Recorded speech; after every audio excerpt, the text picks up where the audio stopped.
It's not, because it just didn't say recording there. Right, I'm begging you, Mark, you have to start recording on your end as well. Yeah, this is how accidents happen. That is, I share the blame in that one. That's my bad as well. Does it not automatically record now, though?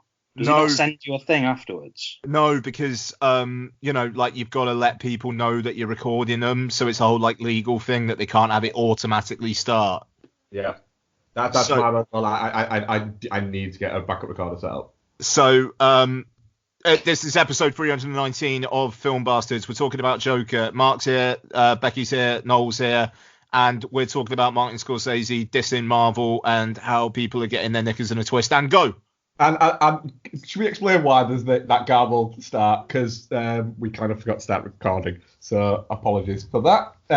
Yeah. We've been talking for about 10-15 minutes as well. All that you missed TV chat. Never mind. Yes. There'll be better quality going throughout it. Stop being fucking snobs about TV. No, I will never stop being a snob about TV. So I think that it's kind of one of those things where, for instance, Becky, you don't agree with the comment, do you? The Martin Scorsese comment. It's a bit more complex than that.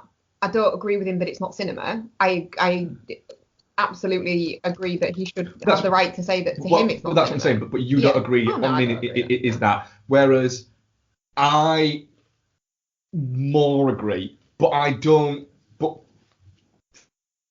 for me, that I'm not meaning it as a criticism. It's just there's bits of it that are cinematic. But on a whole, it's a different thing. I don't think you can be all gatekeepery about cinema. I'm not being gatekeepery. I'm saying I think what the Marvel films have done is it's something different to that's happened to cinema.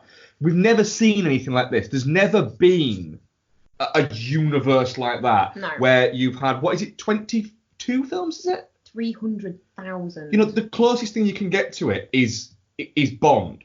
Yeah, and they're not connected. I think is the closest you can get to it, but they're not. They're purposefully not connected. Also, they only really involve one group of characters. Exactly. They effectively involve one character around one character and a set of sub characters. Yeah, a set of sub characters, and so it's a very different sort of thing, and it's. I think you can say that it's done something completely different. It's created almost a whole. And I was trying to say to you what we were talking about earlier. It's kind of created a whole new. It's almost like TV that you go to a cinema to watch, but it's a lot more than that. It's this weird episodic thing and this absolute phenomenon, which I can see why wouldn't appeal to a 76-year-old man. I think that's the key thing, though, isn't it? I mean, it's the 2 points here for me are that it's the difference between what is cinema and what is cinematic, and it's a generational thing as well. To Martin Scorsese, the things that are cinematic are like the westerns and noir films that he grew up on that have influenced his work. Or Kurosawa, or the stuff that people who are 76 who have been filmmakers, Oscar-winning filmmakers through the fucking 70s and 80s, like the best periods of cinema to be making the kinds of films that they were making.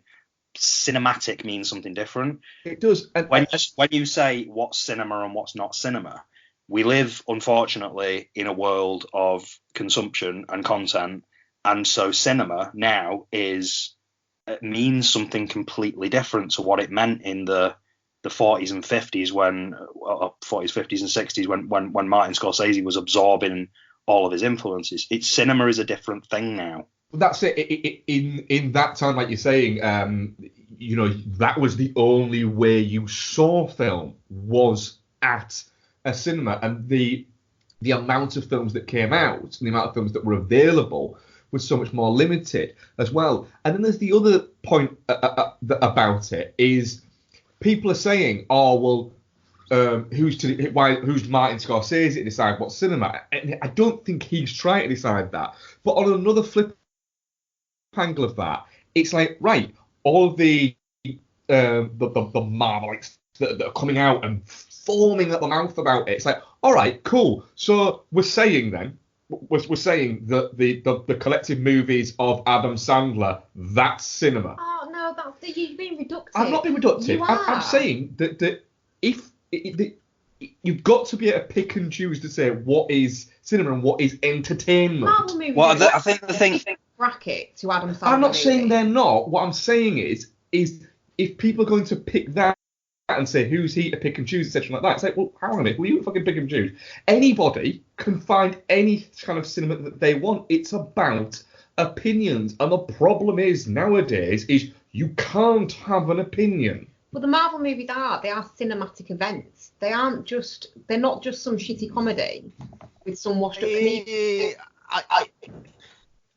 The thing is, I think it kind of depends on what you're terming cinematic. I would, and this is me being a fucking stickler, but I would say that the biggest fault the Marvel Studios films for me at the moment is that they all look like each other.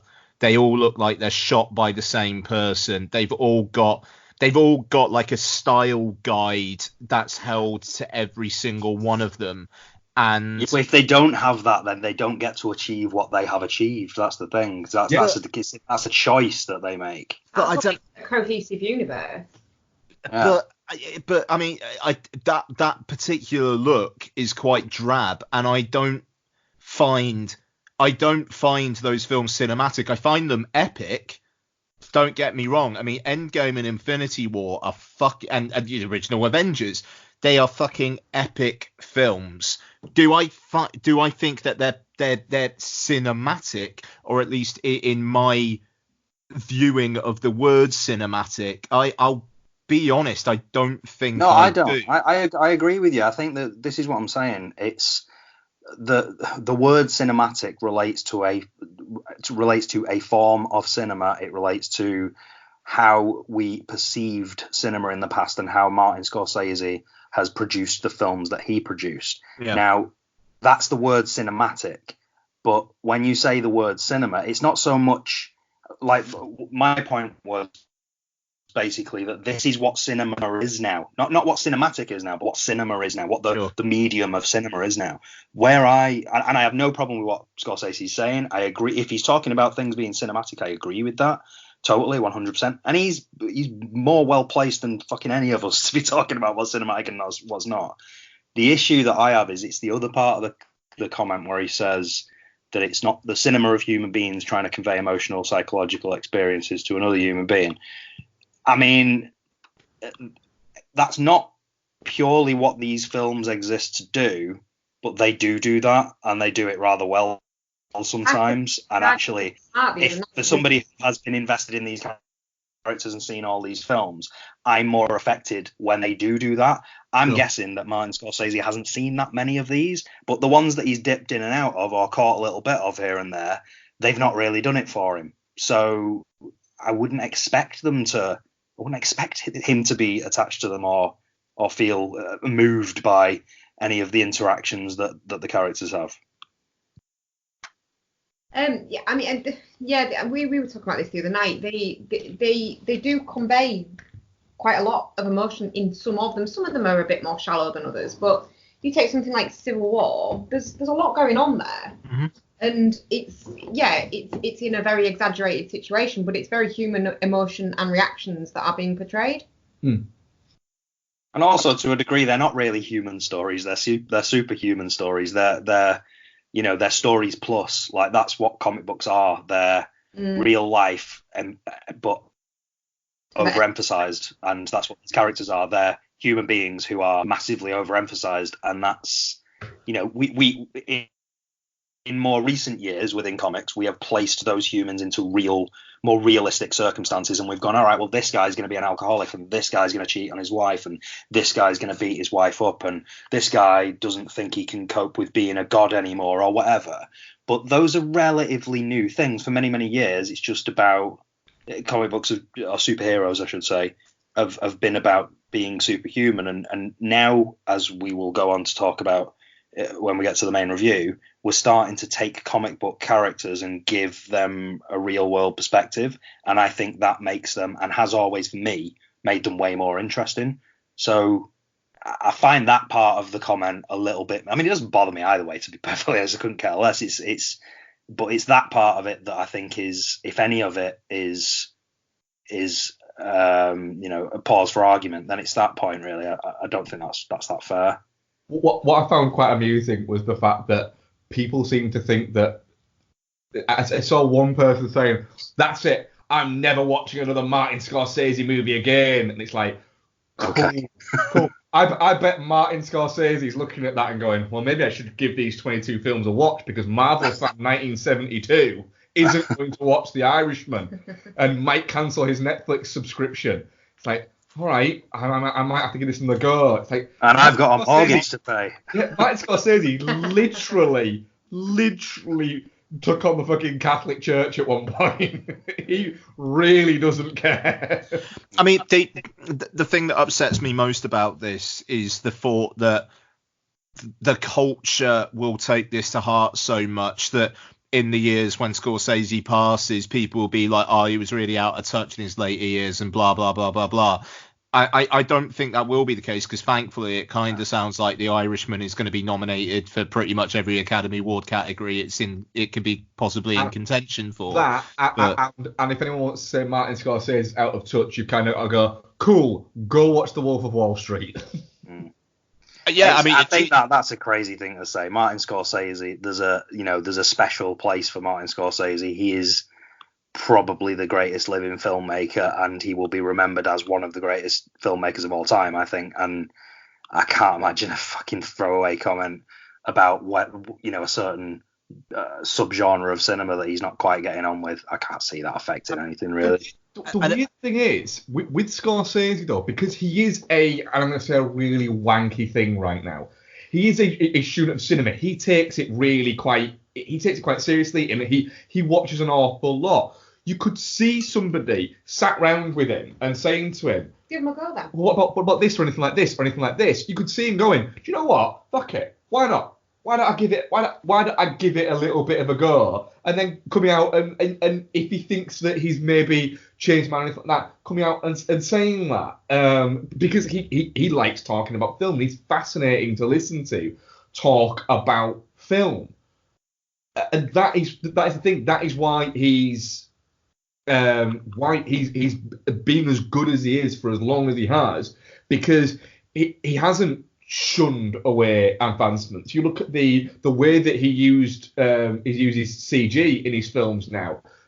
I haven't seen The Irishman yet, so you've got to take the de-aging thing. But for instance, the CGI footage in Wolf of Wall Street or in Hugo and things like that, it's filmmakers using it and not going, right.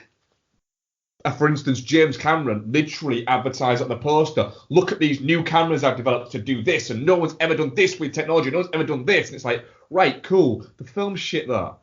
And it's like, there's that, whereas Scorsese's going, right, I'm going to do this to make this better and do this to make this better, like in the way something like Fincher does it and things like that. And it's thinking about cinema in a different way. I do find it a bit peculiar, though, that given the fact that he is really interested in cinema and he does, he takes an active interest in it still, that a cultural touchstone like the Marvel Universe is sort of completely passed him by. I don't think it's passed it by. He says that he's tried, it's just not for him. Maybe that is it. Maybe it's just not for him. For instance, I don't give a shit about couldn't care less about Breaking Bad, about Game of Thrones, about things like that, these cultural touchstones. I have tried them. I just don't care. And then when people keep saying to me constantly, oh, but you've got to give it more of a go, it's like, no, I actually don't. Because there's shitloads of other stuff that I can watch. And if you want to have that, that's cool. You can have that thing. I'm not saying Game of Thrones or Breaking Bad is shit or anything like that. It's not mine. It's not for me. I just don't care. And that's the thing with the comments, I think, isn't it? It's not like someone's asking about a Marvel movie and he's gone, well, that's not cinema. Black Panther, fucking, that's a shit for kids. Yeah. He's not doing that, is he? He's just gone, for me, that's not cinema. That's not what I consider to be cinema. No, there have been other filmmakers and other film people who have made bigger derogatory comments towards the Marvel films, for instance, and seemingly got away with it. I mean, even though, I'm fucking fascinated to see what's going to happen with Gemini Man. I mean, early reviews are bad. But yeah, I mean, it just, I love. But the thing is, at least with Ang Lee, he is pushing that shit, and he is trying interesting shit. And James Cameron, say what you want about the guy, trying interesting shit. And like you said, Mark, the promotional campaign for Avatar, talking about the cameras. I remember Resident Evil Afterlife came out the year after Avatar, and one of their things was shot using the same cameras that shot Avatar. You know, and will we get that? Will we get that again? Will there be that sense of, I mean, like the whole 3D thing, you know, obviously it's kind of come and gone, but there seemed some excitement in the advancement of technology, and people seem to be on board with that for a bit.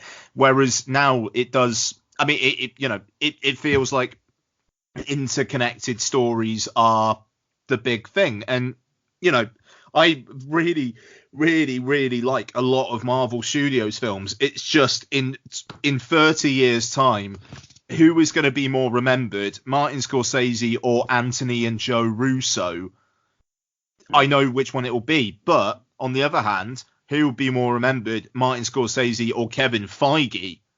That could actually be a question, depending on how these things go. You know, I mean, it's that. It goes back to the same thing though. It's the landscape of cinema is now this. The landscape of cinema is advancements in technology and brands and recognizable franchises and interconnectivity. That is the landscape of cinema. And the further we push in technology and the more we focus on the success of brands, the further that we are going to get away the further we are going to get away from what Martin Scorsese understands as cinema or cinematic. Like that's just the direction of travel, I'm afraid. And sadly, I think that means that we'll never get filmmakers who are at the level that Martin Scorsese has been at in his career. But, you know, that's the world, isn't it? I think, unfortunately. God, that's really depressing, isn't it? It is, yeah. Shit. It's spot on. Yeah, but it's gonna make you feel more okay with dying in the decades ahead, Noel, because you'll know that the world's not there. You know, so that's the crumb of comfort I hang on to, the fact that I'll know that I'm too old for the world and that I do need to die. Yeah. So yeah. I'll know when that day comes. That day is gonna come when somebody, probably Marvel or DC, announces a new comic book movie, and I go, I'm just not that bothered anymore. I think that's probably the point where I was like, yeah, just take me now, because I think I'm done. To be fair, I thought I was too old for the world when 3D printing became a thing, so I feel like I'm living on borrowed time already. I have a strange little news one this week. It's not like a big news thing or anything like that, but it's a strange little, that's an odd one. Go on then. So, Wally Pfister he made a film a couple of years ago, 3-4 years ago now, is it? The Transmission, was it called? Transference, yeah, came out. But he's essentially semi-retired as a cinematographer. The last film that he was a Was DOP it Transcendence? Oh fuck, that's bothering me. The Johnny Depp, was that the Johnny Depp one? Yeah. That was more than 3 years ago. That one. Yeah, it was definitely more than 3 years ago. That seems like about 5 years ago. I thought we reviewed that on Heroes. We've definitely reviewed it on here. 2014. Was it? Yeah. That was only 2014. Yeah. Well, that's 5 years ago. Yeah. Wowee. So it's been 7 years since Wally Pfister was last the DOP on a film. He's returning next year to being a director of photography. Do you know what film he's doing? Fast and Furious 9. No, it's weirder than that. Wait, I've got it. Martin Scorsese's Superman 2. No, he's going to be the DOP on the Bollywood remake of Rambo. Fuck off. Yeah. He's attached to that. Alright, hang on. Remake of the Rambo film series. It's Bollywood, Becky. It can be 6 hours long. It sounds like, is he making a play for being the James Franco of directors? No, he's not directing. He's DOP on it. DOP. Yeah. Apparently, yeah. I'm fairly sure you dreamt this. No, it's on there in an upcoming project on IMDb.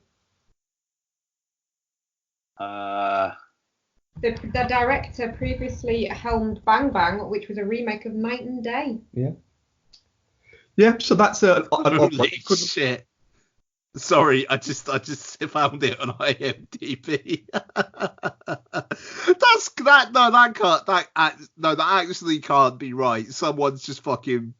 I don't know how they verify these things on IMDb, but come on. Do you know what?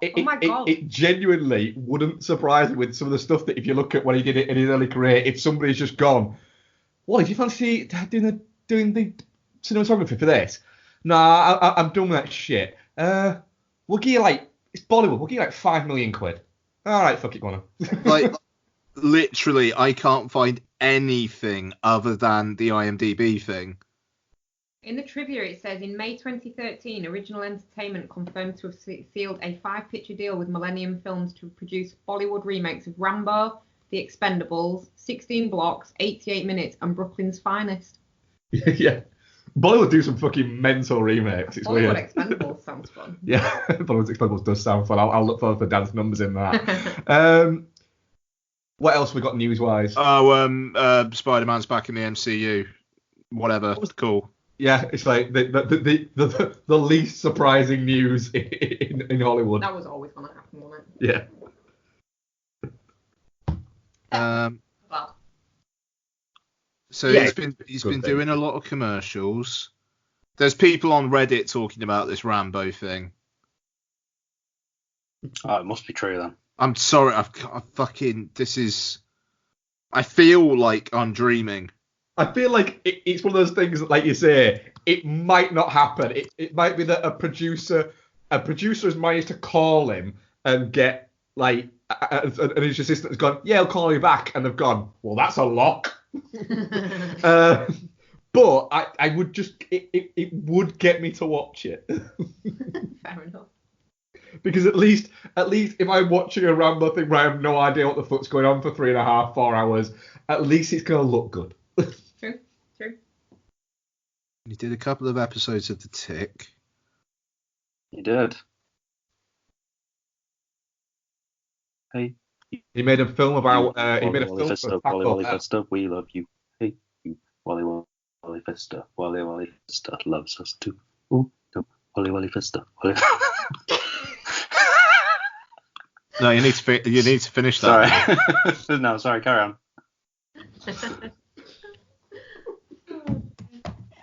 Trailers.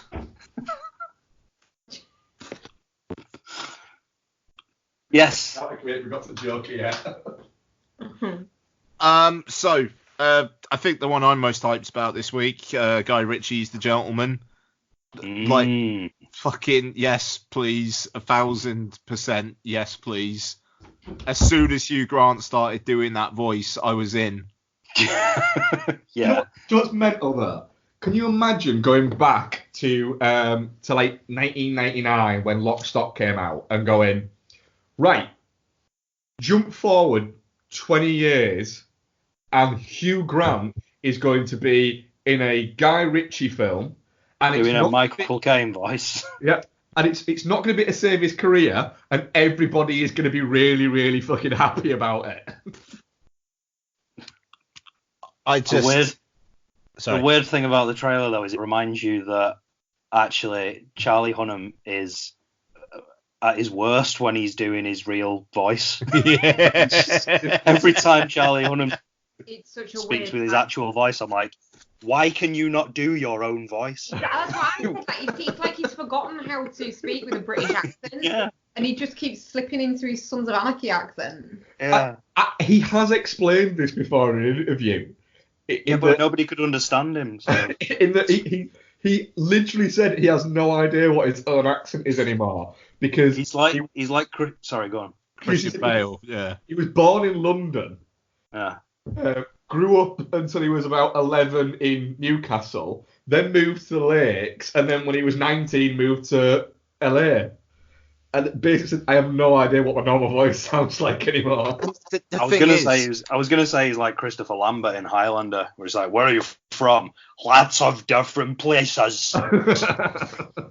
What the fuck? Are you Scottish or American? What is that? It just like with that facial hair as well, it just feels like he's playing dress up. It's really, and the thing is, Hugh Grant looks like he's playing dress up, but he kind of pulls it off. Charlie Hunnam playing dress up, it's like, no. I mean, it's weird how much the weak link he looks here. It does look like Guy Ritchie has gone, right, I want to make a film that I'm known for. Like that proper London gangsters film. Right. Who have we got that is British? I need one American, I need a load of British guys, and all of them need to be really fucking handsome. Right. Go out and find me them. I think it looks fucking great. It does. You see, the thing is, it's purely like, I love Guy Ritchie. Despite Charlie Hunnam, I like Charlie Hunnam. Despite Charlie Hunnam, I love Colin Farrell. I love everybody in. I love Matthew McConaughey. I love everybody in this. So I'm just 1,000% on board for this. It just looks like a just great night out, and I can't wait. And I want to say, yeah, it opens on New Year's Day, and it's just the thought of getting up late-ish and just catching a mid-afternoon one of this with a bit of a hangover just sounds like the best fucking thing to me. Oh my word, yeah, I am highly in. Becky, I'm intrigued. What you thought of this? I'm not as excited as you three. I'll put it that way. It looks fine. Charlie Hunnam's accent really distracted me in my first watch of the trailer. That just really confused me, and I'm not a massive fan of Guy Ritchie films, so it's not really aimed at me. I suppose it's not cinema, is it?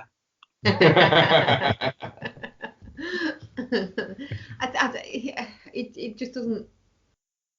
The trailer's a fucking mess as well. It's chaotic. It is chaotic. What's your point? That's it. I watched it. I was like, what did I just watch? No, even was that? It was more that you were just confused constantly by Charlie Hunnam's voice in it. You kept saying that was really distracting. And if you watch the trailer knowing that his voice is just gonna be wrong, and that might be alright. Yeah. The thing is, it's almost as if like if I was directing Charlie Hunnam, I would just find out where he grew up and where he was from and all that side of things, and I'd just go, all right, I want you to play this and then I'd just read his biography back to him, and he'd go, all right, I get it, and then he'd be perfect. It's just, he doesn't know what his own voice is, but if we could just make that his character, if we make him his character, he'd probably find it. Just playing loads of tapes of people that came from where he grew up. Might rediscover his identity. Or just make him American and stuff. His American exactly. accent. Yeah. His American accent's absolutely fine, so just stick with that. Yeah. Stop trying to make him British filmmakers. Stop trying to make him the nationality he is. Yeah, exactly. Clearly, you fucks. He doesn't identify as that anymore. Self-identifies as American. And he has for a while, hasn't he? He has for most of his life, yeah. Okay. He's pretty. I mean, that's the main thing here, isn't it? He's a good-looking man. Yeah, that's all we need to know. Yeah. We've also, segueing from Guy Ritchie, had the next trailer for Matthew Vaughn's The King's Men, the prequel to Kingsman that I don't think anybody asked for, but looks more interesting than you'd imagine Kingsman 3 would be. I haven't seen this. It's basically like World War Kingsman. Yeah. And it's like, yeah, all right then. I'll watch Matthew Vaughn do that for a couple hours. Why not? With Ralph Fiennes in the Colin Firth role. a bit of Yeah. It's a bit of an odd one, isn't it? It's an odd one. It's not like, I don't know if I'm looking forward to it, but that might be a good thing. That might turn out to be a good thing because I'm gonna watch it. So yeah, I'm gonna watch it, but it does feel a little bit like a rip off of Kingsman set in a different time. Like it's a straight. This feels like a Netflix original. I mean, they clearly want to give they clearly want to give.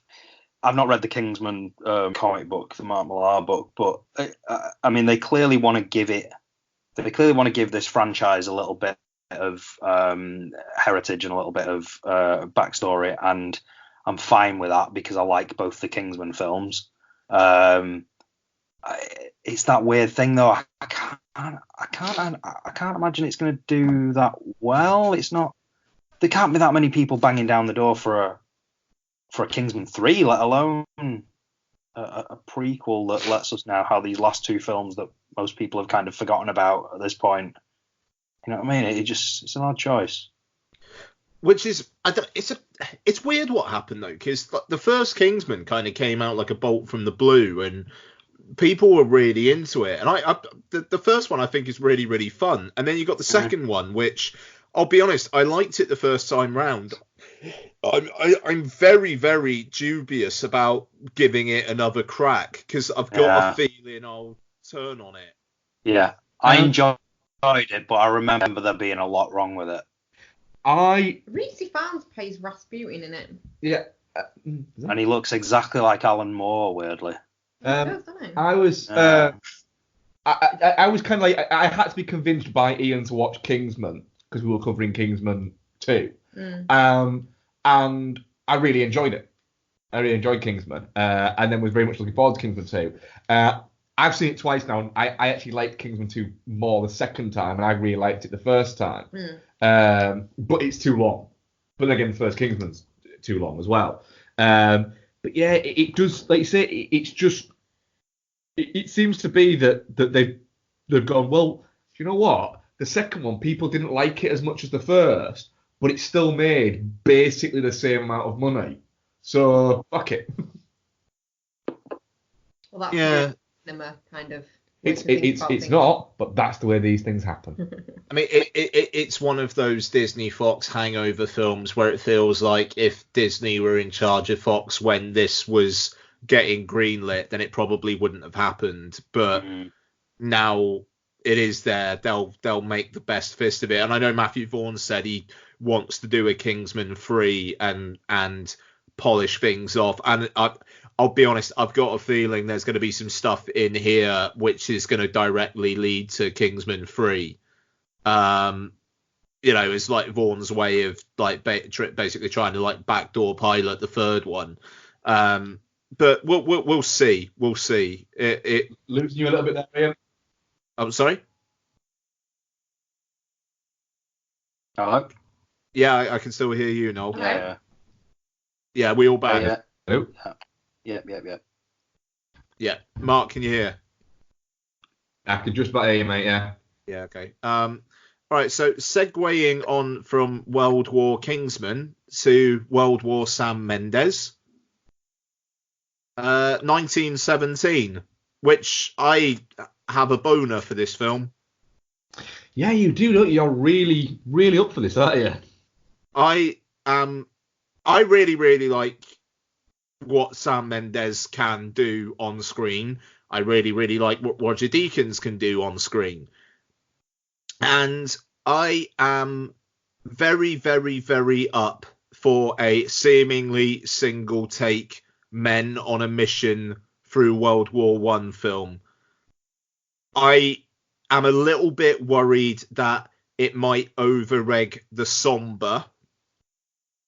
I want this to be thrilling and heart-pounding, and World War One was horrible, and we all know that World War One was horrible. And to be honest, I hope this is kind of more weirdly optimistic. We shall see. But yes, I have a boner for this film. Cool. Anybody else? No boners? I am watching the trailer currently for the first time. I hadn't watched it. It's much better than I expected. It's much more interesting than I expected, and it's a very good trailer as well. Like the actual trailer's good, which is nice. All of it. Sam Mendes, the fact that it's a First World War movie. It's shot by Roger Deakins.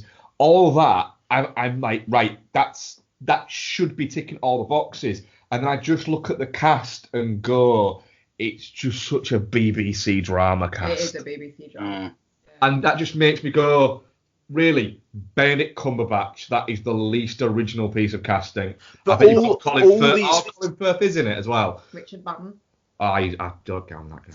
But aside from the central two, all these fuckers will probably be in it for like 10 minutes tops. That's it. It's that I can't get past, and I will go and see it, and I'm sure it'll be fantastic because Sam Mendes is a great filmmaker, and like you say, Deakins make beautiful looking films, and it's a really interesting idea. It's not inspiring me to get excited about it yet. Is it shot in that really bleak colour palette that all World War I and World War II movies are shot in? No, it's not actually. No, is it colourful? It's got a certain way about it. Yeah, that is quite interesting. Now, Roger Deakins was quoted as saying that he really liked what they did with Thor Ragnarok. Fucking hell. All right. A Thor Ragnarok World War I movie. I could do that. It's definitely not the kind of film that I would get excited about, but judging by obviously the pedigree and that trailer, it's one that I'd probably, if I give it the time of day, I might enjoy that. But it's hard to get excited about. This feels like one where, for you, Noel, where I have films where I wouldn't go and see them in the cinema unless I had my unlimited card. Yeah. If I get the spare time, and this is kind of all, well, I don't want to say all that's on, but if this is on and I've got the spare time and I go and see it, I'll probably really enjoy this at the cinema. If it comes off the cinema, I'll never see it in my entire life. I won't ever feel compelled to just press that button and click it on. So maybe I'll make the time. Another thing that's making me go, all right, that's fucking interesting. It's under 2 hours long. That's good. It's an hour 50. I mean, that's the thing. I'm thinking, like, unless they cheat and they get knocked out by a bomb or something and, like, wake up a few hours later, the fuck is real time. It has to be, because it's all, like, a seemingly single take. But I bet that's what they do. I bet that's what they do. They get knocked unconscious by something and then it's able to skip forward, like, 12 hours. Yeah, you're probably right on that one. So we'll see. Okay, what else have we got? The personal history of David Copperfield, new Armando Iannucci one. Fine. I mean, does anyone have anything to say about that? No. Okay, Six Underground, one of Netflix's big pushes for December. Michael Bay directed, Ryan Reynolds starring thing, and it looks like exactly that, which is a good thing. Yeah.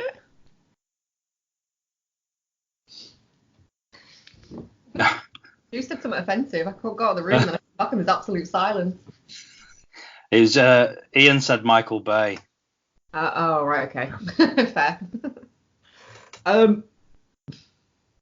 It's interesting that Michael Bay has got a film that's coming out on Netflix. I think that is the interesting take to take from this, in that Michael Bay has made an awful lot of money for studios, and studios are given an awful lot of money to continue making movies, but it seems like critically nobody wants to go and see a Michael Bay film, whereas I actually really like Pain and Gain. I think it's a much maligned movie that's actually just about batshit crazy enough to work. I love Pain and Gain. I love it. It's great, and I like the fact that it pissed off so many people, and people can't even really work out why it pissed them off. But the thing is, it's Would I be excited to go and watch this in the cinema? I'm not sure. Am I looking forward to sitting at home and watching it? Fuck yes. Yeah. That's exactly it. This comes out like the Friday before Christmas or something like that. It's the bright spot, isn't it? It's the bright and weirdly Bird Box slot. Bird Box was in there because they'd originally wanted to put The Irishman in there, and then Scorsese was like, "Yeah, it's not ready." Give me another 2 years, guys. Yeah, it's like shit. What have we got? I have an Adam Sandler movie or a Sandra Bullock one. I'll take the Bullock one. We'll go with the Bullock one. Everyone, we've got Miss Congeniality 3. We're going to put that on it before Christmas. It's about what? Yeah. I mean, it's Netflix, man. They are going so fucking hard over the next few months. It's, the stuff that they've got on at LFF at the moment. I mean, like, you got some proper Oscar botherers there. Uncut Gems outside of the US is a Netflix film, so that is going to be immense. Six Underground. They've got a lot of stuff and a lot of good looking stuff. And just selfishly, one of the great things about it is they've got a lot of Oscar botherers that are going to come out the same time worldwide, so we can actually fucking talk about them at end of the year time, which is great. Yeah. But yeah, it looks like a big, expensive Michael Bay fun thing. Why the fuck not? And then next year we get Ryan Reynolds, Gal Gadot, and The Rock in a big, expensive Netflix fun thing. That's fine. If every Christmas we get a big, expensive Netflix fun thing with Ryan Reynolds being Ryan Reynolds, I'm kind of up for that. Yeah. What was it, Becky? You were saying the next Ryan Reynolds movie is going to be? I don't think it's the next one. But have you guys seen anything about this Free Guy? Yeah. That sounds fucking amazing. I will watch the shit out of that. It does sound very interesting. What an amazing concept. It sounds so much fun. You have to explain the concept now, because people who don't know it will just be there going, what? Well, yeah, okay. So basically, Ryan Reynolds plays a non-player character in a video game that works as a bank teller, I think it is, or a bank manager or something, and realises something's wrong with the situation because the bank's getting robbed like 17 times a day and gradually becomes sentient. Which in your brain with Ryan Reynolds, you kind of know how that's already going to run. What a good idea. Yeah. And Taika Waititi's in it. No, the Jojo Rabbit guy. You're going to be so fucking sniffy about Jojo Rabbit. I love it. The closer it gets, like the more time goes by, the more concerned I am that it's just going to be what it looks like in the trailer. I'm so relieved by the fact that film is not universally praised. The thing is, I really want to see Jojo Rabbit now, because I really want it to be. I don't want it to not be what is in my head right now. I really, really want it to not be that. I have never wanted to like a movie so much as I am wanting to like Jojo Rabbit. If it is just a cuddly Hitler movie, I'm not on board with that. No. If it is I'm really worried it's going to be. If it is just a cuddly Hitler movie, and that 1 minute of Taika Waititi doing different poses for the press outside the premiere of it is making me go, oh, I really want to like this guy as well. Yeah, I don't know. We'll see. The thing is, I don't want to begrudge Taika Waititi his success. He's been around for so fucking long, and just over the last few years seems to have managed to just break out. That it is like good on him, but it's weird to say that there's a risk with a director getting overexposed, but it kind of feels like what might happen. I mean, you got Free Guy next year. I think The Suicide Squad is next year as well. Yeah, he's looking to have this Next Goal Wins film next year as well. And, like, fair fucking play. The dude knows he's hot and he's working, but I hope it doesn't lead to a backlash. Yeah. Anything else? Nope. Birds of Prey. Shit. Yeah. I will watch this, though I there are definitely concerns. I didn't like the trailer when I watched it at home on my TV. I thought it looked like a straight to DVD sequel to Suicide Squad. Y'all just hate us because it's all women. Yeah, that's exactly it. I also thought the most interesting bit of it looked like Ewan McGregor. It's because you're not working. Yeah. It's because I'm not working enough now. I thought it looked like a chaotic fucking mess. I don't know why Margot Robbie is doing that much, and she's talking like that all the time, as if everything is some kind of weird phrase. That bugged the shit out of me, and I saw it in the cinema and was like, oh no, that fucking works. Fair enough.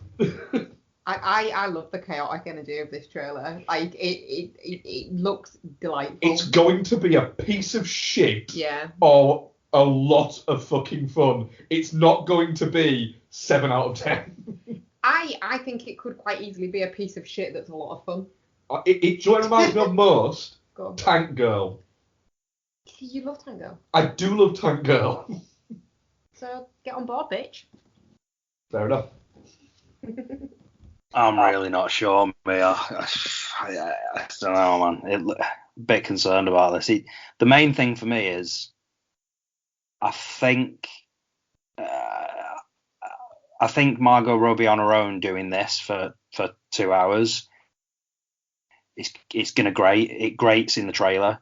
And the other thing is every other character that is in the trailer just disappears out of your brain, and just my concern is that they're going to focus too much on Harley Quinn, which is going to get annoying and overexpose that character, and they're not going to give any real thought to the other characters. I don't know, it's not sitting well with me, this one.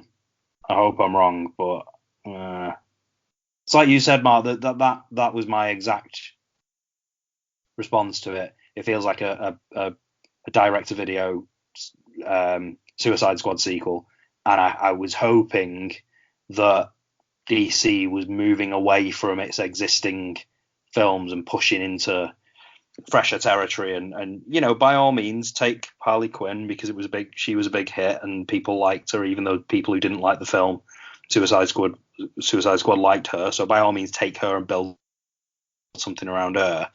But it feels too much. It just feels too stylistically close to the other one. The jokes kind of don't land for me, and everybody looks kind of boring apart from Harley Quinn. So I don't know what's there. I don't know. It's going to be interesting. It's directed by Kathy Yan, who's directed one film previously, a film called Dead Pigs, which is literally not available anywhere, but was on the online screener library for LFF last year. And I knew she was directing this, and I just didn't get round to watching it. And one film which is unreleased worldwide, and she's got a DC film. Yeah. That her agent, fucking congrats.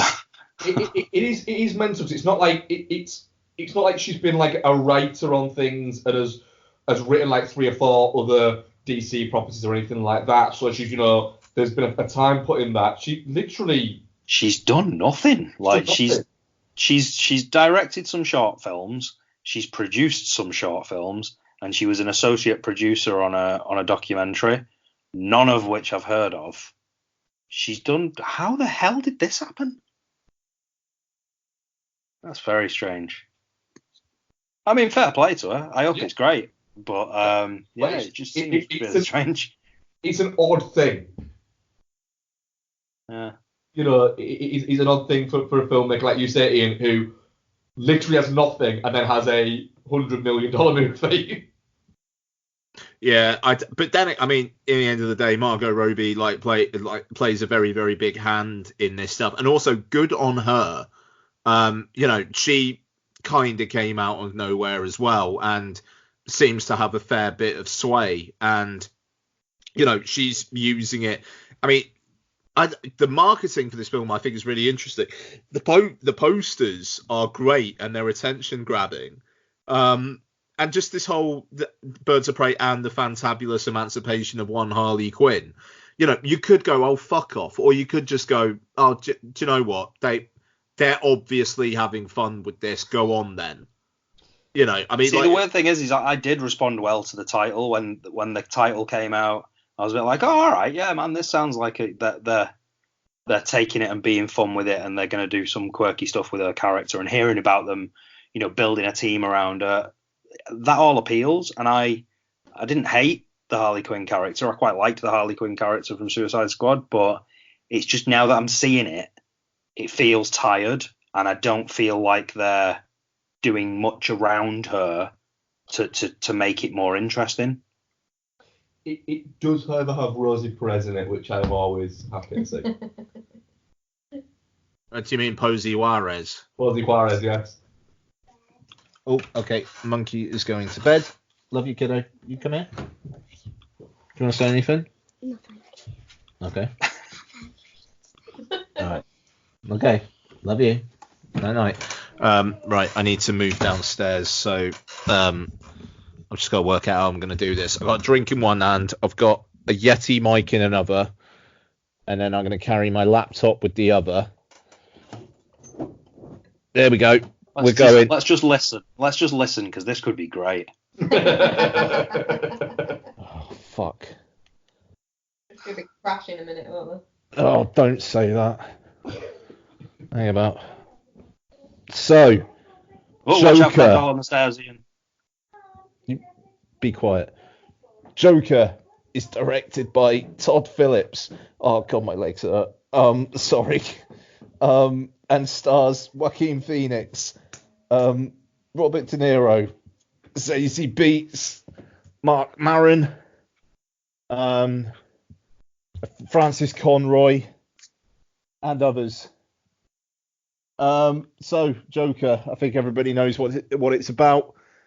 I'm gonna leave it to our comic book correspondent to kick us off and relax. Noel, what did you think of Joker? Right, well, okay. It's going to be interesting to see how everybody falls on this. I think probably, unfortunately, you've picked me a day too early to ask me my opinion on this. So I left. Okay. Sorry, What do you mean by that? Well, right. So I left the set. I went to see this on Friday morning, and I was very, very, very, very high on it. And I absolutely adored it and loved it, and I couldn't stop thinking about it and talking about it.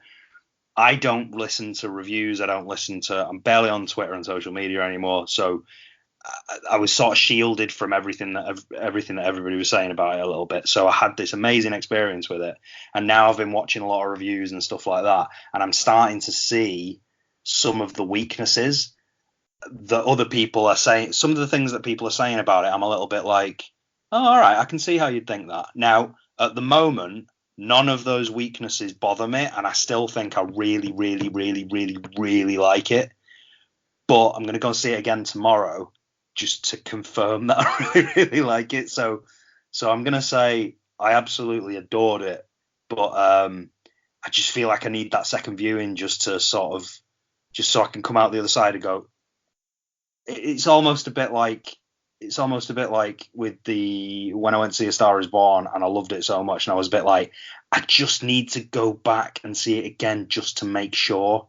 So I feel like I'm in that sort of space at the moment. But I mean, as far as that first viewing is concerned, I think it's probably, and I think I said this to you, Ian, it's probably the most physical reaction I think I've ever had to a film. Like I was laughing and dying inside and sort of wanting to burst into tears, and there's certain scenes in it that just physically made my chest hurt just watching. So as far as the experience of it and coming out of it and just dying to talk about it and just find other people to talk to about it, it's been amazing. I feel like I just need to see it again just to just to galvanise my opinion on it. Okay, interesting. All right, we'll take your first view opinion. All good. Becky, Joker.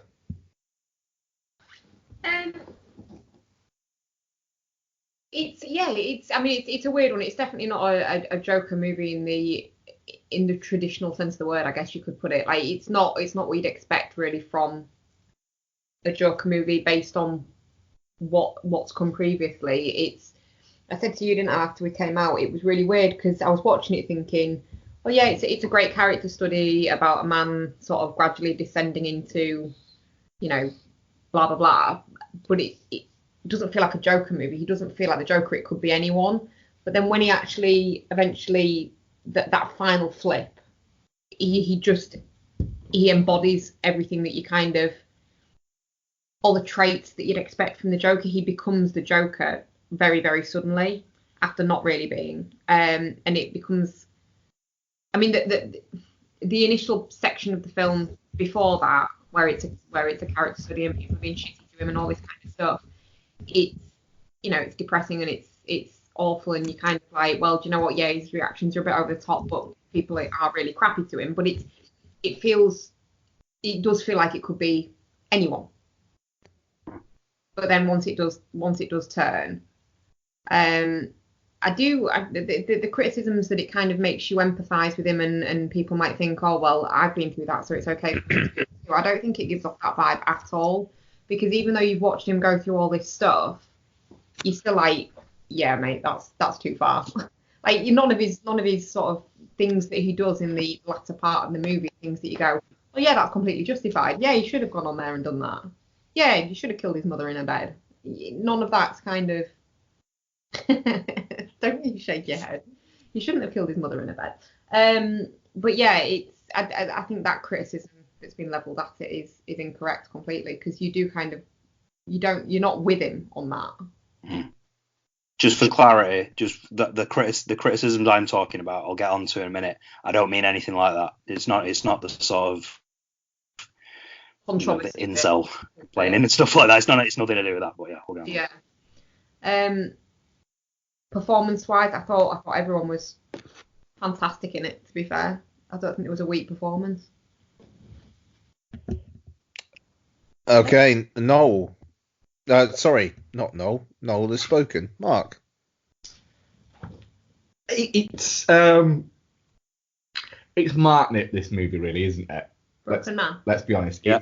It's a broken man story that is about my favourite comic book character, made by a director that I love, and starring my favourite actor in De Niro, that is a homage to Scorsese movies, two in particular, Taxi Driver and King of Comedy.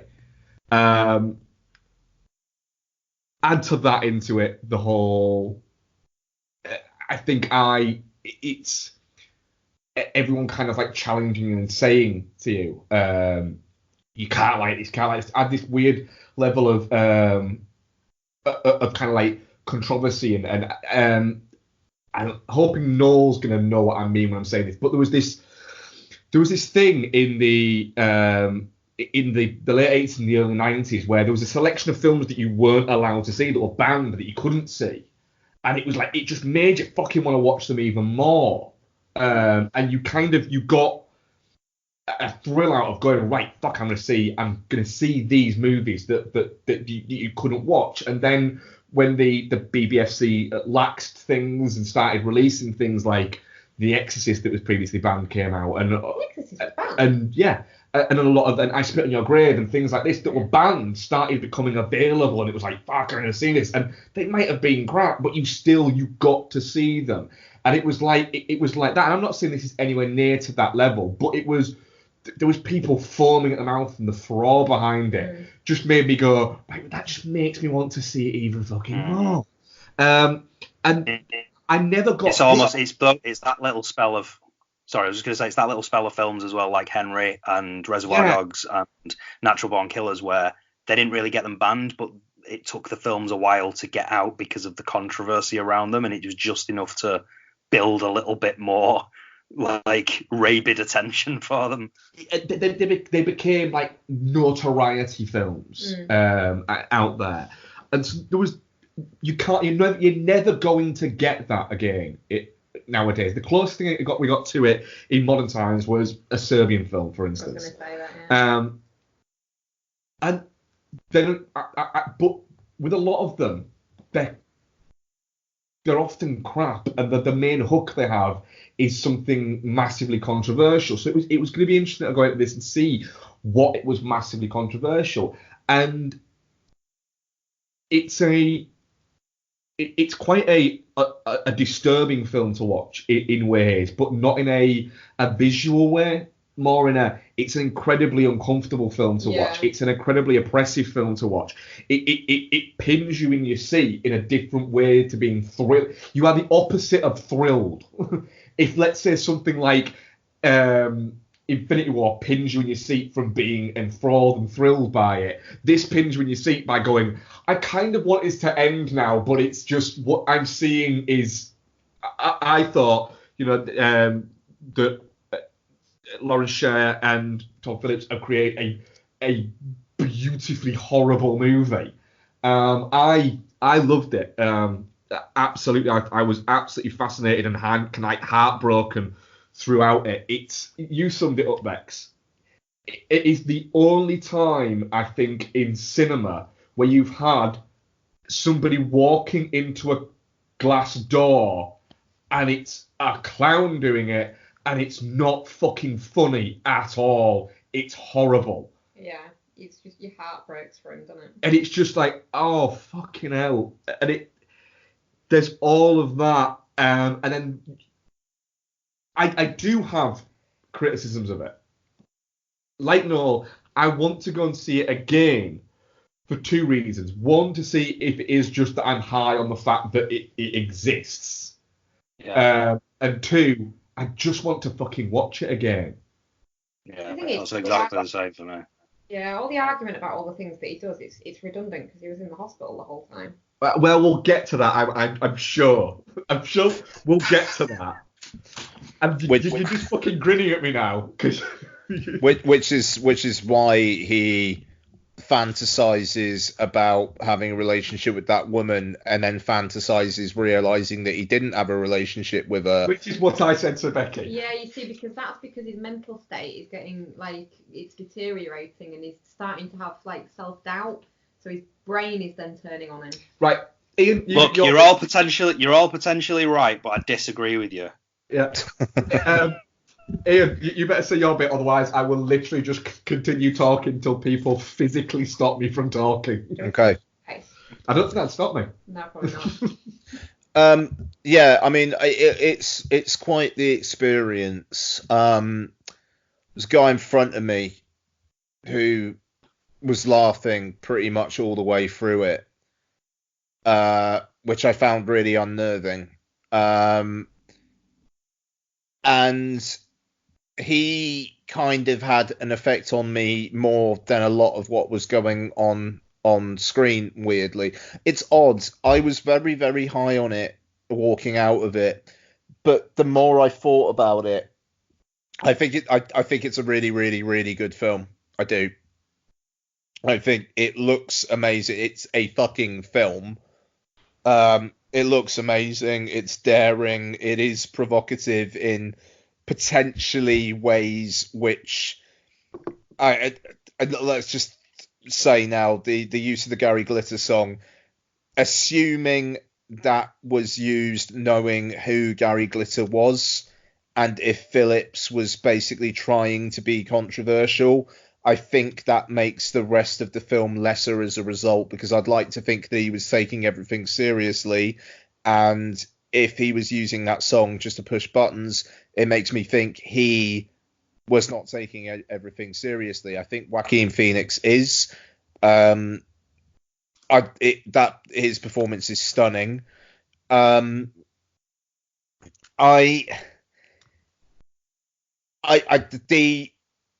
Zazie Beetz character, I liked that the film wrong-footed me, because I was thinking it's really fucking weird that she's just with him and we've barely had any time with her whatsoever. At which point did you think that? What? At which point did you think that? The kiss for me. What? As soon as the kiss happened, I was like, this doesn't make sense. Yes, that was exactly it. It wasn't for me. Like the kiss, I kind of thought, this odd, but the bit that made me go, hang on a minute, they're just like together then. This can't be right. Was it the hospital? It was the hospital bit, and I was like, this is the summit here. And then then the bit, and I'm sorry to jump in here a second here, the bit where he walks into her room and we find out he's not, the minute he started walking into that towards it, I was like, oh, that's what it is. Shit. Yeah, I mean, but the thing is, I just thought it was bad screenwriting up to that point. You know, it was like, what the fuck is this? This is really, really underdeveloped. This is just odd. And then the way that scene ends, it feels like that character was entirely there to have a shocking scene. And okay, you don't see anything. It's all inferred. But Mark disagrees with me that he did anything to her. Well, I think you're supposed to think that he did. I didn't. That didn't even cross my mind, to be honest. Yeah, that's really weird, then, isn't it? Because I'm the same as you, Noel. It didn't cross my mind at all. But you two both, Ian. I'm pointing at Ian. But he's not Ian, Becky. But you two both think that that's really weird. That. Well, otherwise, what? He just like fucking walks out. Yeah. Yeah, I don't think he was in that play. I mean, I'm basing this not on what the film showed you, but what I knew about that character at that point. And I don't feel that character at that point would take the life of a mother of a young girl. I mean, the Joker that we know him to end up being, yeah, of course, why not? But but then why have that didn't feel like a natural. I mean, what he ended up doing at the end of the film was the point where he'd been driven to something, and he, you know, even the line of dialogue that he delivers when he shoots De Niro through the head, you get what you deserve. It's not about careless murdering random people. He's doing this because he feels that this person is. He went on that show to kill himself, and but he says and now he sees something in this guy, and he goes, actually, no, you're the guy who can die. Fuck you and everything that you stand for. I don't think up until that point he would have just murdered this woman that he was kind of in love with. He says later on in the film that it makes him feel better. But I think that's what I think. He was still talking. The other clown, for instance. I don't know. For me, it's that final delusion that links him to the world breaking down and being tangibly proven to be wrong. By the way, can I just point out? I don't think that you're wrong. I question why Phillips has that in there at all if we're not supposed to think that. If that's, I think it's just. Isn't it just to confirm? Sorry, go on. Are you saying because specifically the scene where he goes into her room? I just think that he just feels he needs some kind of connection to something, and then I think he almost knows that it's not real, but he just needs something that isn't the shit of his own life. If he wasn't still deluded at that point, he wouldn't go to her apartment. If he knew that there wasn't actually anything between, blah blah blah. I think it's a breaking delusion. I think it's exactly the same for him as it is for us as the audience. I think it's the moment where he's proving to himself and proving to us. It's the moment where we go. I mean, because my experience of this is what I was going to say. Like that flip. I'm not the type of person who watches a film and is trying to think 20 minutes in advance as to what's going to happen next. So I tend not to, like, twists always tend to get me. But I'd watched Taxi Driver a few days beforehand and had the very same, very similar conversation with Mark and Ian about that last scene. Mm-hmm. So the moment that he walked into that room and kissed her, something in my head clicked, and it was like a little file opened and then closed again, and then I carried on watching the film. So when he comes back into that room and sits down and she walks in, oh sorry, you can hear her in the sort of kid's bedroom. I was already thinking at that point, oh shit, yeah, you remember that thing that little light that flicked on before? This is what you're gonna get now. So then when it happened, it was like a confirmation of what I already sort of thought. And I think in the scene, it's kind of a confirmation for him. There's so much in his life that is, some of this is real and some of it's fantasy. This is him confirming to himself, no, actually, I don't have anything with this person, and it's not real, and it is in my head. It felt to me, it felt like a gotcha moment. I didn't see the narrative purpose there. I think there's more interesting things going on in terms of perception with the mum and the relationship or not with Thomas Wayne, and whether he's actually Batman's brother, essentially. That stuff I thought was more interesting, and it's more tricksy, and it's more involving, and it's more emotionally engaging because it's his mum, not just a random woman he's started having a relationship with. And I don't say that reductively. That character is random woman. And, obviously, given it essentially the relationships in his mind, that makes sense. But I don't know. I just that whole section of it, thinking on it, just makes me feel a bit uneasy, and it feels beneath the rest of the film to me. I think for me it connects to the film being all about his perspective, and I think even the ambiguity around the Thomas Wayne stuff, like not a lot of, but I've heard a little bit of criticism about how, the character of Thomas Wayne is supposed to be this a righteous person who wants to save Gotham and do the best for Gotham and stuff, and actually in this film he is he's not the righteous philanthropist. He's an unrighteous guy who has potentially kept this family down and been horrible to this woman, and he punches the Joker in the face, and he's the rich guy that society, that the people who sort of, the people or the clowns of Gotham City, they want to take him down because he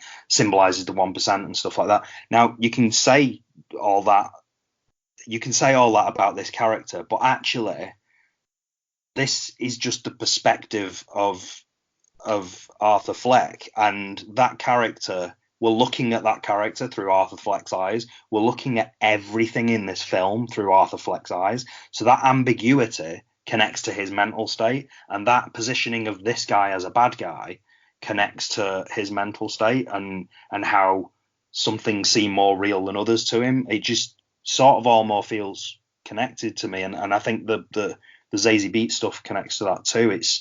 She is just a random woman, but she's just a random woman who he has chosen to obsess over to a point where he's fantasizing a relationship with her. So yes, she is a random woman, but she just happens to be a woman who lives nearby to him that has gotten into his head.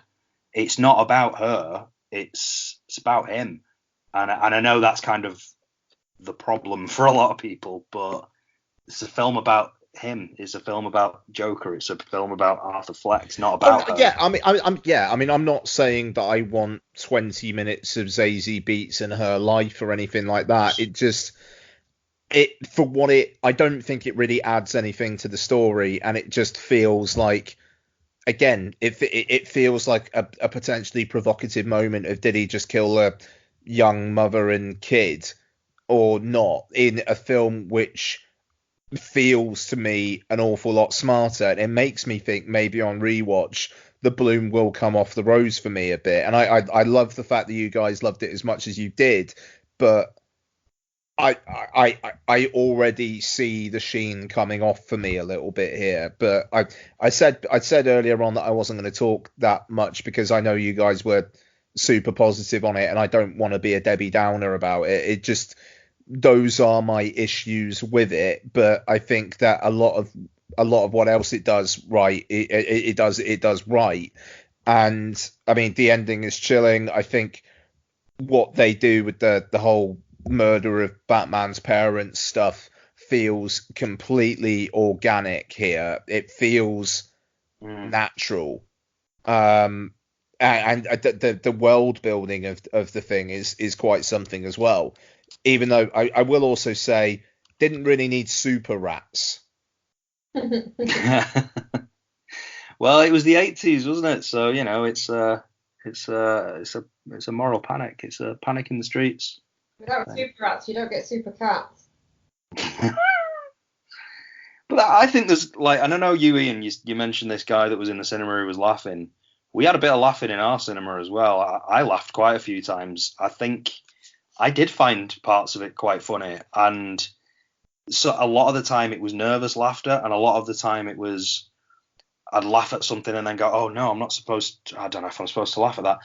And actually Claire said the same thing when afterwards, and she had a lot to say about the film as well, which was great, all positive and a lot to talk about as well. But she said the same thing. She said, I found myself in moments like laughing at things and then feeling guilty about laughing, and then not knowing whether I was supposed to laugh or not, but not in a bad way. Like it just, she was thinking about what she was experiencing while she was watching it. And I have to think, in a film that anchors so much of itself in, a character who has a very strange relationship with his own sense of humor, has to be intentional. Like it just has to be. But I mean, so there was one moment that really sticks in my mind.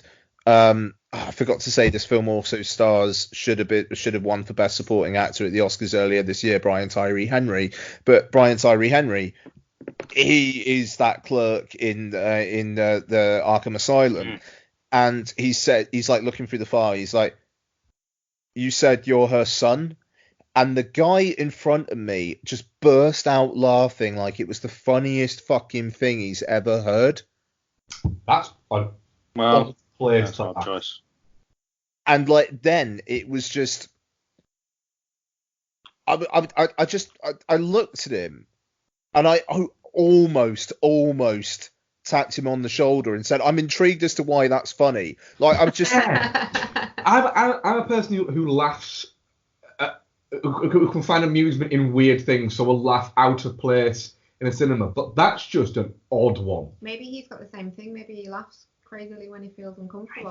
Maybe, I don't know.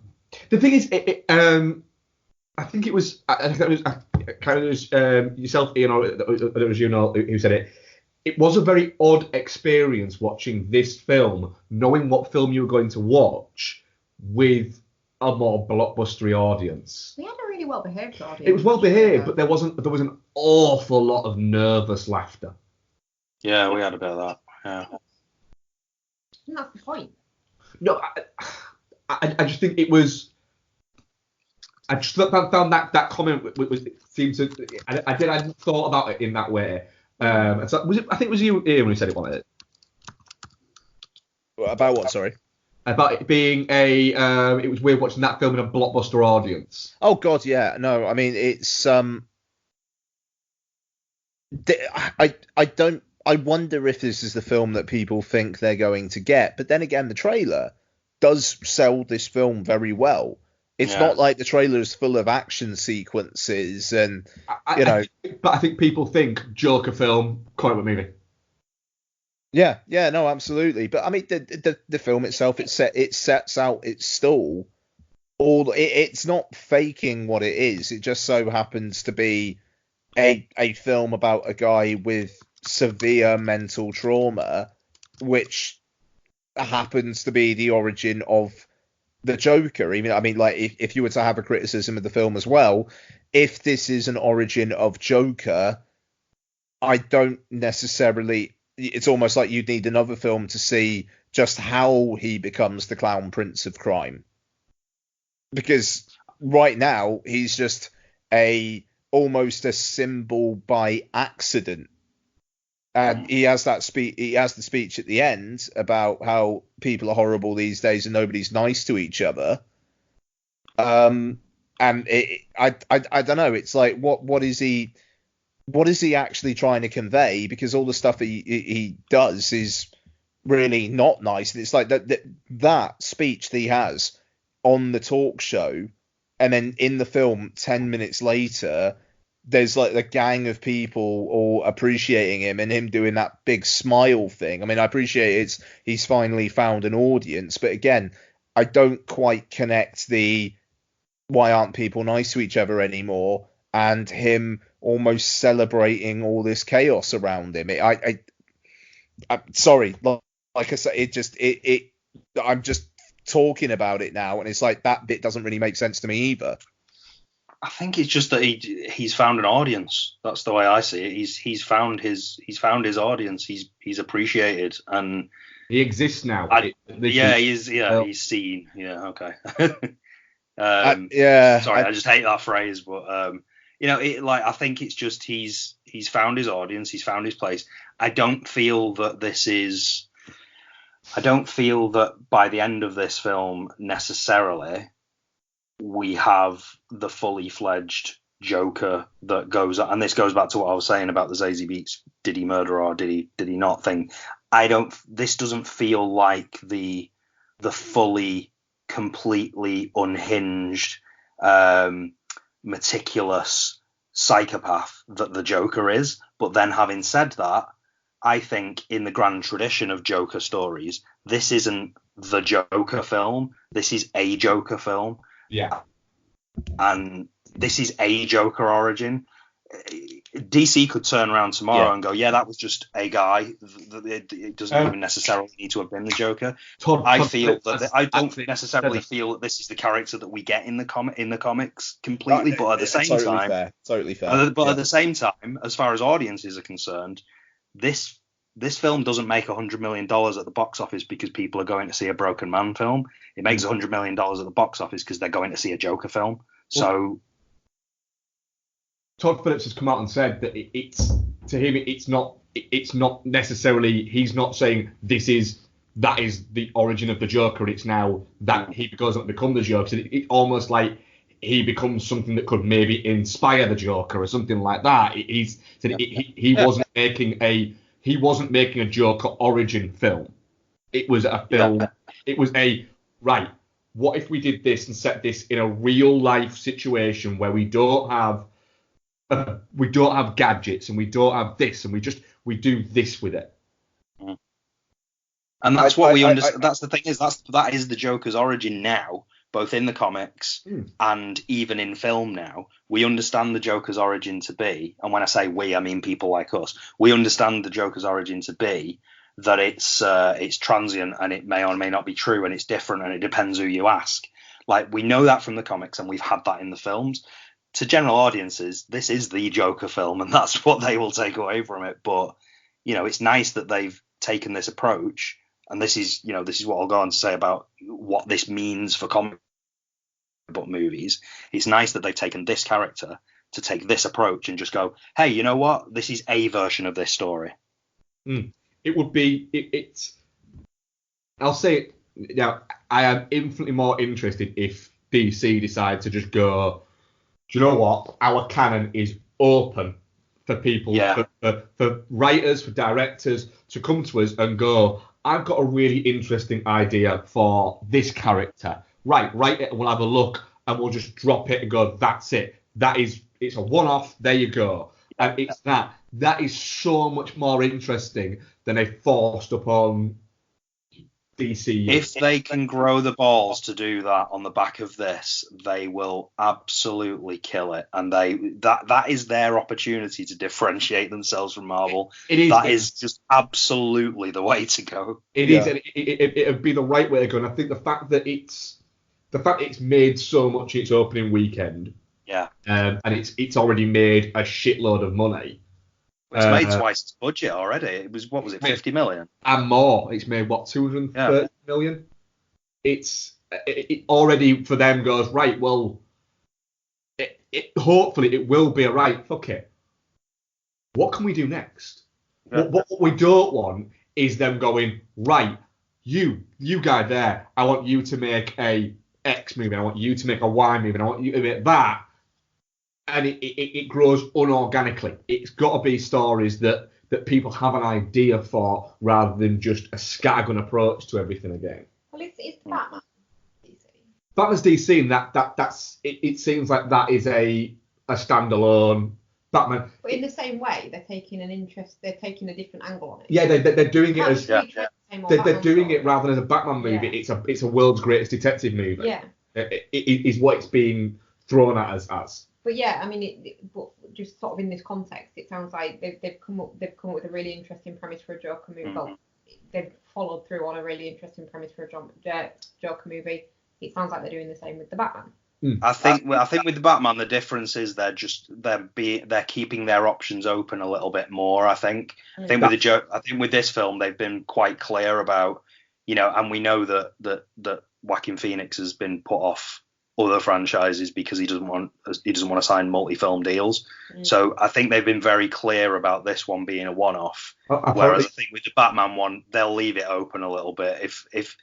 If there's call for a sequel, we'll get a sequel a lot quicker than we would if there was call for a sequel to this, I think. Yeah, it literally, Joaquin Phoenix, when he agreed to do it, it was on the proviso that right, do not ask me to make another one because I won't. Simply as that. And Tom Phillips basically said, well, neither will I. We've got this story, and that's enough for us. Fair enough. Yeah. No, I mean, it's I don't know what you would do with a sequel to this, because it would be okay. So you show him growing into the role. Yeah, and I don't want a sequel to it. No, I don't. It's perfect. But at the same time, it's perfect as it is, and I definitely don't want a sequel. But you still watch it. But of course it would, yeah. But when Thomas Wayne punches him in the face and says, "Don't you ever touch my son again," or "Stay away from my son," or whatever it is he says, I'm just like going, "Oh, I'm never gonna get to see this Joker fight the Batman." Like, I'm never gonna get to see that. So at the same time, it's painful, but no, we don't need a sequel. But to be fair, it would be a Joker who is in his 60s or 70s. Well, I mean, Jack Nicholson was pretty old. The Joker's always been a bit older than Batman. I wouldn't, and if it's a one-off film, it could just be one. I mean, it's not going to happen, so it doesn't matter. But I don't think that'll be too much of an issue, to be honest. Well, no, I mean, like, obviously last night we greenlit Batman Hush, Now Fuck Me in the Ass, starring Lily James and Vanessa Kirby with Robert Pattinson. What? Safe best. Of course. It was more, Becky. It was more stream of consciousness than that. Don't listen to him. No, I to be fair, Bex, basically what happened is I had a psychotic episode and spent about 3 minutes just spamming Batman porn titles at them. Oh. Okay. I think it was Hush Now Fuck My Ass. I was my favourite. But what was it? It was Vanessa Kirby as Catwoman and Lily James as Poison Ivy. Yeah. Did this stem out of the conversation about Rihanna being cast as Poison Ivy? Yeah, the fake news I fell for. Yeah, and then I said Vanessa Kirby as Catwoman. And then, frankly, degraded to my balls exploded, and I had to apologise. Anyway, just can I list some high points and low points, or just one high point and one low point? So I think we need to move away from that immediately. So please do, Noel. First off, something that I loved in particular, two scenes that I loved in particular, kind of for different reasons, sort of. There was two of the comedy club scenes. So the first comedy club scene where he oh sorry no it was all right, the first comedy club scene where he's sat and he's watching and he's taking notes. And so there's a comedian on stage, and apparently it's a real comedian, I don't know who it is, and he's sat there and the audience are laughing, and when the audience are laughing he's writing things down. He's just sort of, you can see his eyes flickering around the room like, why is that funny? But he sort of carries on laughing. It's very, very just beautifully subtly done. And then there's moments where the comedian will say something like, so anyway, I walked into this shop, and he'll and he'll laugh. And just watching that moment, just the camera just going in on him and watching him laugh at the wrong things and then look confused when everybody else is laughing at the stuff that is a joke, was just beautifully done. The whole thing, in fact, around his nervous laughter and laughing at the wrong things and having to force himself to laugh at things that he knows he's supposed to be laughing at, I just thought the way they dealt with all of that was just absolutely brilliant. But then the second scene in the comedy club, which we now know is partially sort of heightened because he imagines Zazie Beetz' character in there, where he walks out on stage and he actually does his performance, and he gets up on stage and you can see the nervous laughter kicking in, and you can see him laughing. I swear to God, I was just I had this pain in my chest while I was watching it. I was just I mean, I was a bit slightly hungover and a bit tired. Might have had something to do with it, but I felt like I was having a mini heart attack just watching it. It was fucking really, really like visceral. So those two scenes, those club scenes, just the best thing I've seen this year. The one thing that I could have done without myself, and Ian, you sort of touched on it briefly, is if Mini Bruce Wayne slides down a pole, then I'm going to enjoy that little Easter egg. But then to see Martha and Thomas Wayne murdered again in the street behind the cinema playing Zorro and the pearls, there was a more subtle way to do that, and I just don't think that we needed to see it as clearly as that. Even if we'd have seen them walk around the corner into Crime Alley and then somebody would have just slipped around the corner, we didn't need to see the actual murder again. It almost felt like the film that we'd been watching, which was a Joker film and not the Joker film. They just felt like they had to just ram that in there just at the end, and I kind of could have done without it, or just saw it dealt with a little bit more subtly. Yeah, I mean, I liked the way that it just set up this whole. There was a reason, like, Thomas Wayne was seen as a fucking dickhead, which I thought was a really interesting choice, because I've only really been exposed to cinematic versions of Batman. So to have a Thomas Wayne who is not the figure in Batman Begins, who's this like a paragon, and instead you got this guy who it does seem like a bit of a fucking rich guy who doesn't really like the people. What is it he calls them? Clowns. Yeah, that's that. Yeah, duh. Of course he does. So I like the way that they actually set that up. That ideologically, the Joker kills Thomas Wayne, even though it's not the Joker directly. Yeah. And if they were to do more in this universe, that is a really interesting psychological reason for Bruce Wayne to like pick up the mantle. But then there's you could warp it slightly, because it's almost like you could have like a dark Batman who's almost like a rich vigilante who uses his money to persecute poor people. If you wanted to go that far, I like the way they fuck with it. And yes, you see it again, but it's not the almost perverted glee that it's done with at the start of Batman versus Superman. It's like, fucking look at this gun shaft going back and forth. Look at those pearls fall in slow motion while Zack Snyder's fucking jerking off to the thought of gun crime.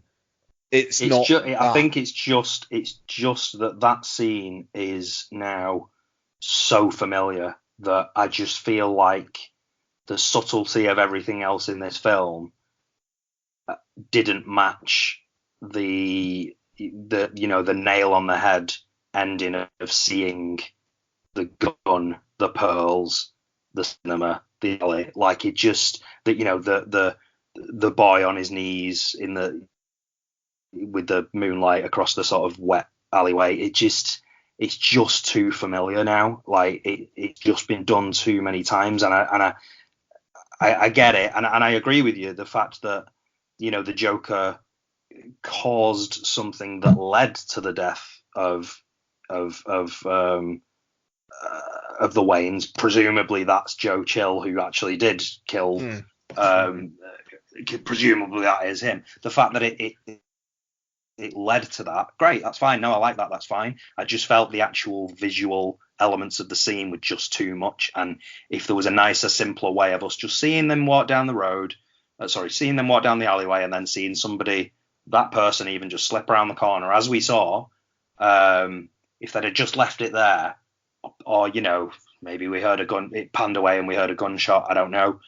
Just felt like there was just a simpler way to do it that didn't just hammer home that imagery that I've seen so many times before. Yeah, I mean, I like it's weird that now I'm defending it when I've been shitting on it, relatively speaking, but I like the way that it makes clear that they have targeted Thomas Wayne. Like, is this not like the first interpretation where it's like Joe Chill actually knows who he's killing, and there's a reason for it? Did he see him and spot him and say? Because I swear he says something to him.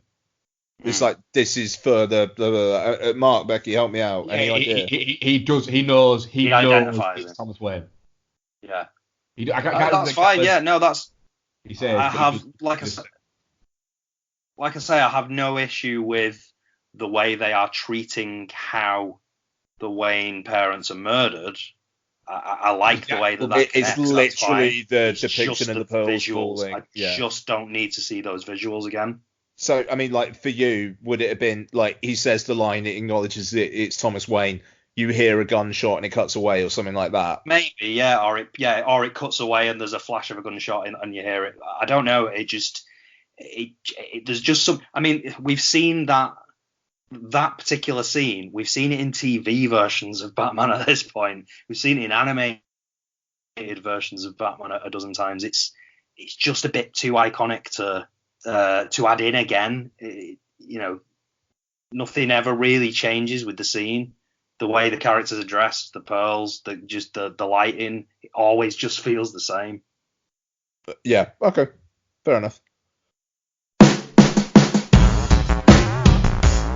Are you a craft beer junkie? Do you eagerly anticipate the freshest IPA release from your local craft brewer? Do you check in every beer you've ever had on Untappd? Do you know the difference between a Belgian triple and a Berliner Weisse?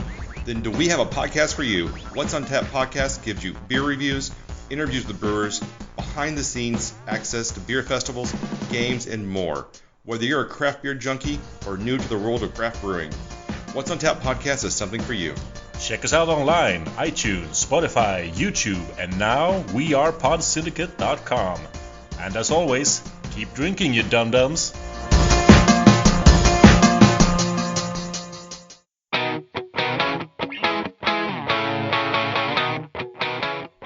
Have you ever wondered what so-called family films will scar your kids forever?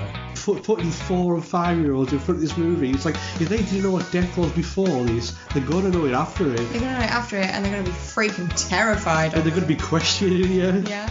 Or do you have the slight suspicion that your loved one has a cold, dead heart? Yeah, the Dark Knight has got like all the orphans, and like, oh no, we're going to die. They did not build up those orphans at all. In my head, it's like, kill them. Then look no further the His Film Her Movie podcast is the show for you. It's the movie podcast that celebrates the contrasting cinematic tastes of its hosts. So join Jordan and Lauren every week on their unique journey through the land of the silver screen. So if you're looking for a few laughs, some fun film related chat, then get involved. You can find us on Apple Podcasts, Spotify, Stitcher, or wherever you get your podcasts. It's a minor thing. It's a minor thing. Yeah, no, I mean, to be fair, if that's like your big criticism of the film, then thrillingly, it sounds like it worked for you, which is great. Well, the only other potential criticism of the film that I've got is that it does so heavily lean on its influences. I think, and that's what I wanna watch it again to confirm all of the things that I like about it, but also, you know, it does borrow very heavily from two particular sources, and I wonder if that's. I don't think it's a massive problem, but that's a lot of some of the criticism that I've heard of it is a bit like, well, you know, if you strip away this, then it's just this and this mixed together, and yeah, I'm curious to see if that's a problem for me again. Any more thoughts, guys? Kind of sounds like we might be wrapping it up. Yeah, I think we are. Just out of interest, though, Mark, on that point, does that bother you? The proximity of this film to King of Comedy and Taxi Driver, does it bother you? No, it doesn't. It didn't bother me actually, really, to be honest, because I think it didn't bother me then, but I'm worried that it's going to bother me next time. I don't think it will. I think because the weird thing was, while I was watching it, I thought, right, I can see cues of Taxi Driver within it, but it's more closely related to, it's more closely linked to King of Comedy than it is Taxi Driver. The weird thing was we'd watched Taxi Driver before we watched Joker and watched King of Comedy afterwards. And then when I was watching King of Comedy, I was then going, actually, it's not as heavy as I actually thought it was while I was watching Joker, in the sense that King of Comedy is a comedy. It's a comedy film, and I don't think at any point this is putting across as it being a comedy in any way. There's absolute certain cues and influences that are there, but I think that they're well handled, and I can absolutely live with them and pick them out. And I do think it's homage rather than outright rip-off. I think if you're pointing at it and saying, yeah, but it's just a rip-off of this, this, and this, it's like, right, with anything that homages, you can say that it's rip-off of this, this, and this. It just means that it's not worked for you. I think tonally it's closer to Taxi Driver than it is. Tonally it is a lot closer to Taxi Driver, certainly, yeah. And like you visually, visually it is. The idea of the fact that because let's face it, Taxi Driver is all set in New York, and Gotham essentially is New York, and then having things like for instance, Taxi Driver was made during the garbage strikes and the sanitation strikes, and having that as a backdrop to this, because it's not actually a backdrop in Taxi Driver, but visually it's everywhere. It's not a part of Taxi Driver, but visually you're seeing it everywhere because it was shot in 1975 when the sanitation strikes were happening. And in a heat wave. And then literally they've gone, fuck it, right, Gotham City, and it's going to be a sanitation strike. It's going to be during a fucking heat wave. And it's interesting that they've done a deep dive into that.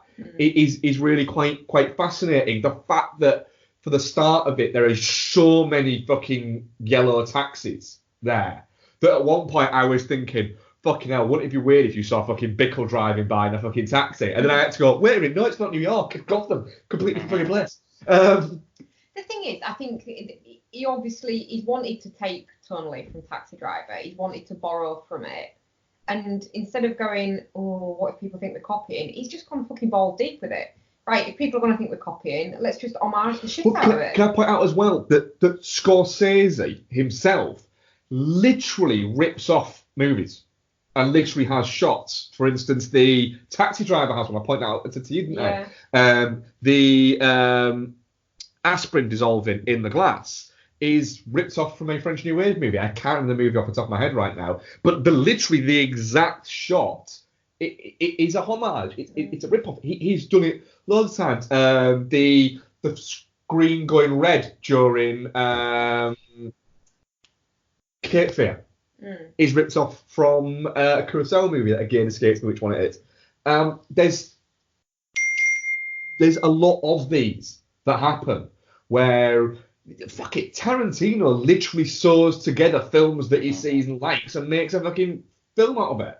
I'd compare stuff like that though to, like, I've always thought that there's a comparison between filmmakers that do that, like Tarantino, like Scorsese, filmmakers that do that, and you know how sometimes rappers like drop in lines of other, like, familiar lines of other rappers. It's a mark of respect thing. It's not, you know, if like Jay-Z's 99 Problems is based on an Ice-T tune called 99 Problems, and it's not that he ripped that song off. It's a mark of respect. It's like or even like the Wu-Tang Clan do it so much where they'll just, like, you know, they'll borrow a line from somewhere else, or Snoop Dogg does it quite a lot as well. They'll just borrow a line from another rapper and put it in their song. They're not ripping off that line because they think it's a great line. It's just their nod to them.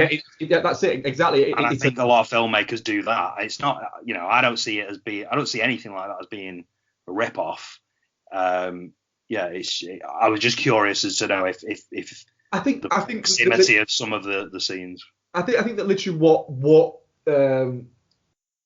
maybe the genesis of how Phillips came up with the idea of making a Joker movie was maybe sat around with a few mates and he went, fucking hell, imagine if these comic movies were being made in the fucking 70s when we grew up loving movies and got into it, what the fuck would a Martin Scorsese fucking Joker movie look like? Holy shit, we should fucking make that. That's probably what happened. And then went, but no, let us make it. And then it's gone, holy shit, they're letting us fucking make it. This is mental. And it's not, I mean, if we're moving on and we're moving into sort of like talking about Taxi Driver and King of Comedy, it's inescapable to watch Taxi Driver now and not look at it and go, holy shit, can you imagine if that fucker came out now? If you think that the furore and that is going on with the Joker now, can you imagine what it would be? Harvey Keitel saying you can do what you want. You can come in a pussy, you can come in a ass, you can come in a mouth, you can do whatever, about a 12-and-a-half-year-old girl. And also, as well, have you seen what a 44 Magnum would do to a woman's face? Have you seen what a 44 Magnum would do to a woman's pussy? Now that you've got to see. And it's the fucking director fucking saying it. It just, we say this a lot. These movies can't get made anymore. No. This movie, Taxi Driver, could not get made anymore, and it is one of the greatest movies ever made. It's insane. It's a movie that I think every time you watch it, you're reminded of how fucking good it is. Definitely. It is. Yeah, go on, sorry. I'll let someone else talk now. I think they've gone. No, listening. I asked a question. I'm going to throw it in there now. I asked a question which was, what movie made you fall in love with cinema? Now, are we talking cinema or cinema? Either, both. It could be both. Jurassic Park. That's it. But the movie that made me fall in love with the act of going to the cinema, and actually cinema itself, the pretentious wankery that I'm going to talk about, was Taxi Driver. That's why I asked the question. It was Taxi Driver. That was the movie that made me go, holy fucking shit, this is something else. And literally, nowadays we have the internet and we can look over things. I had a book that went up to I think it went up to Cape Fear, which gave an in-depth, detailed look into every single Robert De Niro movie and how he approached the character and all of this lot. And I had a book that had all that, and I fucking read through all of that. And I was reading about these movies that at the time I thought, well, I'm never going to get to see that. I'm never going to get to see Bang the Drum Slowly. And then all of a sudden I fucking did get to see Bang the Drum Slowly because it comes out on DVD. But at the time, you never expected to have this much access to everything. No. And it's a fucking wonderful world we live in, but then you do get to go back to things like Taxi Driver or King of Comedy, and you're looking at it going, King of Comedy is available for fucking free, effectively, on your Prime. I know you pay for it, but you know what I mean. Mm. And it's just like, I'm still baffled people still haven't seen it. I'm just trying to think. I can't really think what the one film was that changed things. Return of the really Living struggled Dead to- 3, surely. Well, yeah, obviously, but I mean, I don't know. I feel like my film obsession came from films, not cinema. Like, I think for me, like, the format that made me love films or movies or whatever you want to call it was home video and VHS. So it wasn't about cinema and cinema in the Martin Scorsese sense of cinema. It was more film and consumption. Obviously, there were films that are classed as cinema that I fell in love with, but I don't think it was those. I don't think it was individual cinematic movies that made me one day go, I love cinema. I think it was just like I watched a lot of films because I liked watching a lot of films.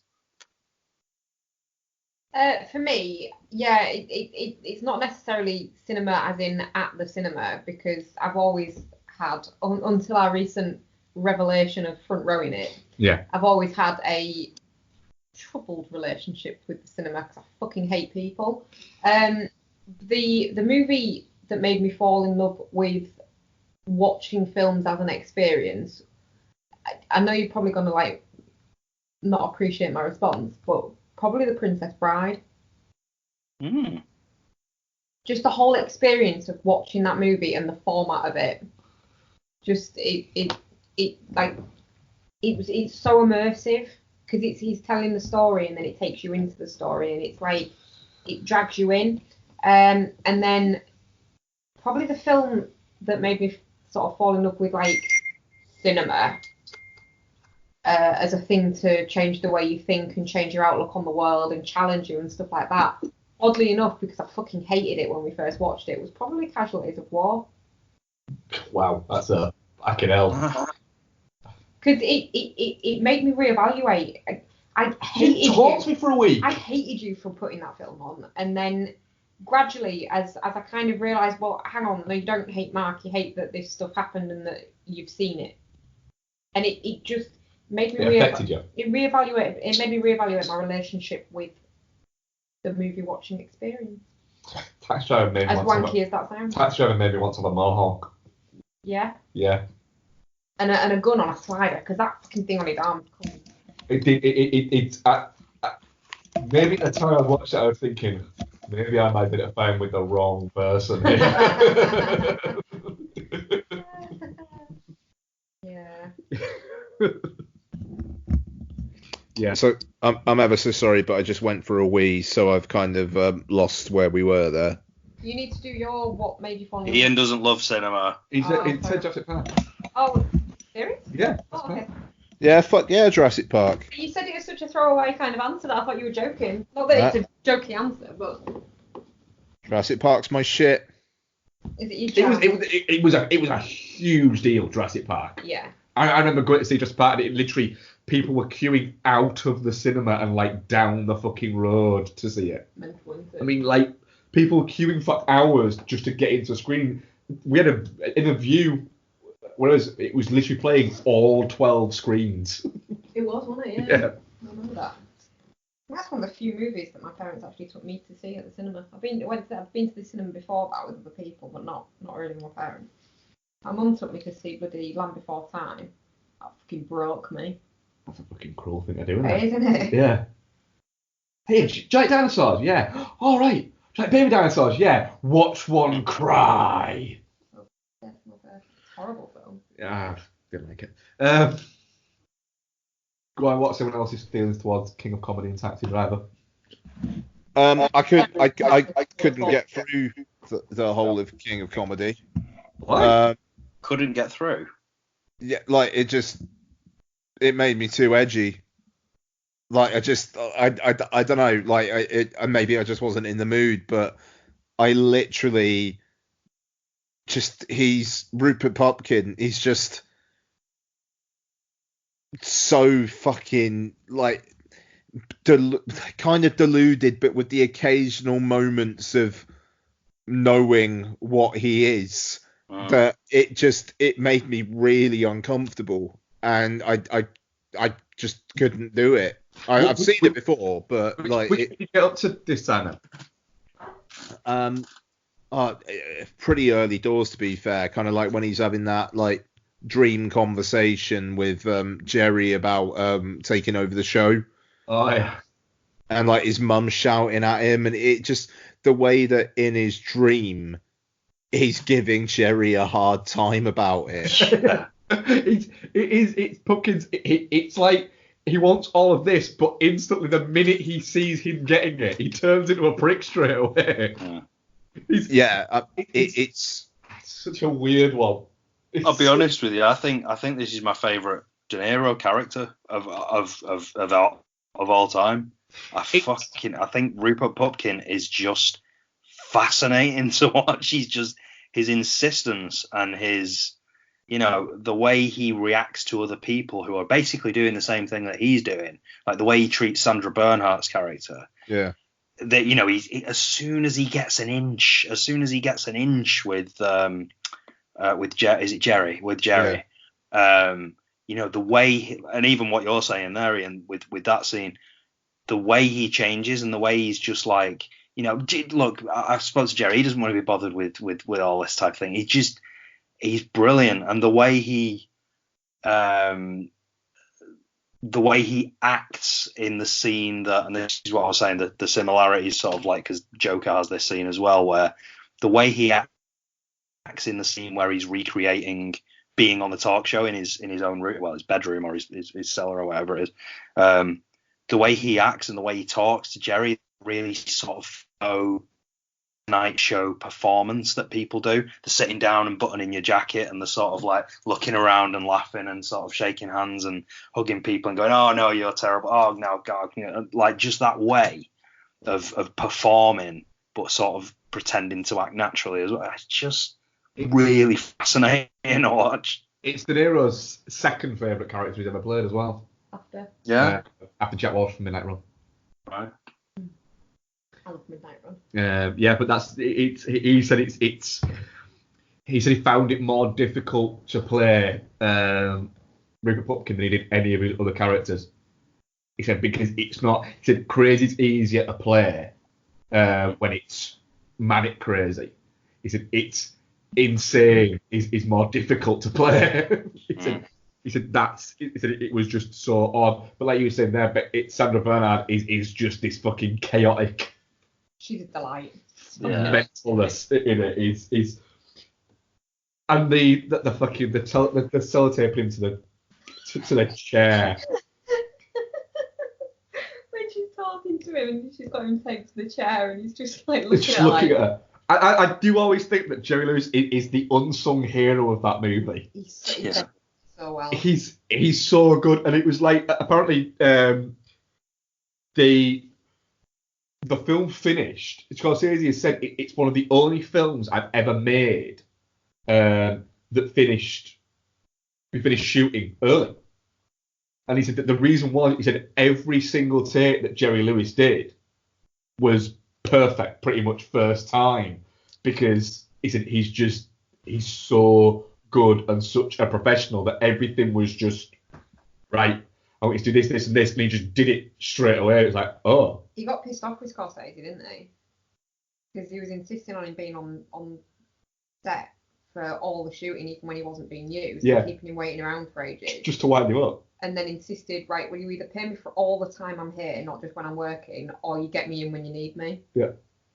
And he was just, literally, Scorsese was just doing it to wind him up. Not to wind him up to wind Jerry Lewis up, but to wind him up because he thought it'd help with the character being tense. Yeah. Yeah. Yeah, I really like that. There's a scene towards the end as well where Jerry's with the police, and the police, there's the sort of the main police guy, and that is like, you can tell he just thinks this guy's a dick, and he's trying to sort of bust his balls and stuff like that. The way Jerry is with the police, where he's just so insistent and just sort of like, no, I need you to do this, and then the police are like, all right, well, we'll do that, but you need to tell us where he is, and he's like, no, I can't do that, no, I need you to, and he just will not budge. Like, this is his chance, and the police are going to do exactly as he says, and it doesn't matter that they're in charge, and it doesn't matter that he's a criminal, and ... He's just like, no, this is the way it's going to be, and I'm going to just, how sort of calm, and he's holding all the crazy in because he's fixed his mind on this, and this is the way it's going to be, and everything's matter of fact, and no. So when they're saying about getting him from the studio, and he's just like, well, I guess Jerry's gonna die then. yeah, that's it. Oh fuck! I need to watch the rest of this, don't I? I really need to watch the rest of this. That's it. That's just a great line. Well, I just guess Jersey died. It's his face when he does it. It's like, yeah, it's like, and it's that perfect De Niro face that you get. That's that sort of, well, no, So like just that sort of nodding, sort of that kind of matter of fact. Yeah. This is what it is, kind of. Yeah. He acknowledges that he's. It's what it is. There isn't anything anybody can do about it. Like the fella's face. Yeah. He knows he's getting arrested. He knows he's fucked himself. He's gonna get what he wants out of it for having fucked himself. There has to be a payoff for him. That's it. It's more that they don't understand. They're trying to threaten him, and he's like, no, I'm fine. Yeah, I'm fully aware that this is all. Yeah. It's an absolute treat of a movie. I'd completely forgotten how good Sarah Bernhardt's in it, because in memory it gets overshadowed by the fact that De Niro's fantastic in it. But she's a really good, and she absolutely has him by the balls. He does what she says. She can manipulate him really easily. Yeah. The other thing as well that I think is all about this, it's a PG. Yeah. There's no profanity in it. It's a PG. Well, I mean, that's the thing. This is a film that's made back in the days where kidnapping someone and holding them to ransom and tying them to a chair and all that was more of a caper, wasn't it? It wasn't like wasn't quite as serious back then. Yep, it's mental that this is a PG. And the fact that, and maybe this is because I watched King of Comedy before rewatching Taxi Driver, and obviously before Joker. The ending of King of Comedy, the fact that he gets, he does a little bit of time, sure, but he gets his career on the back of it, and he gets the comedy career on the back of it.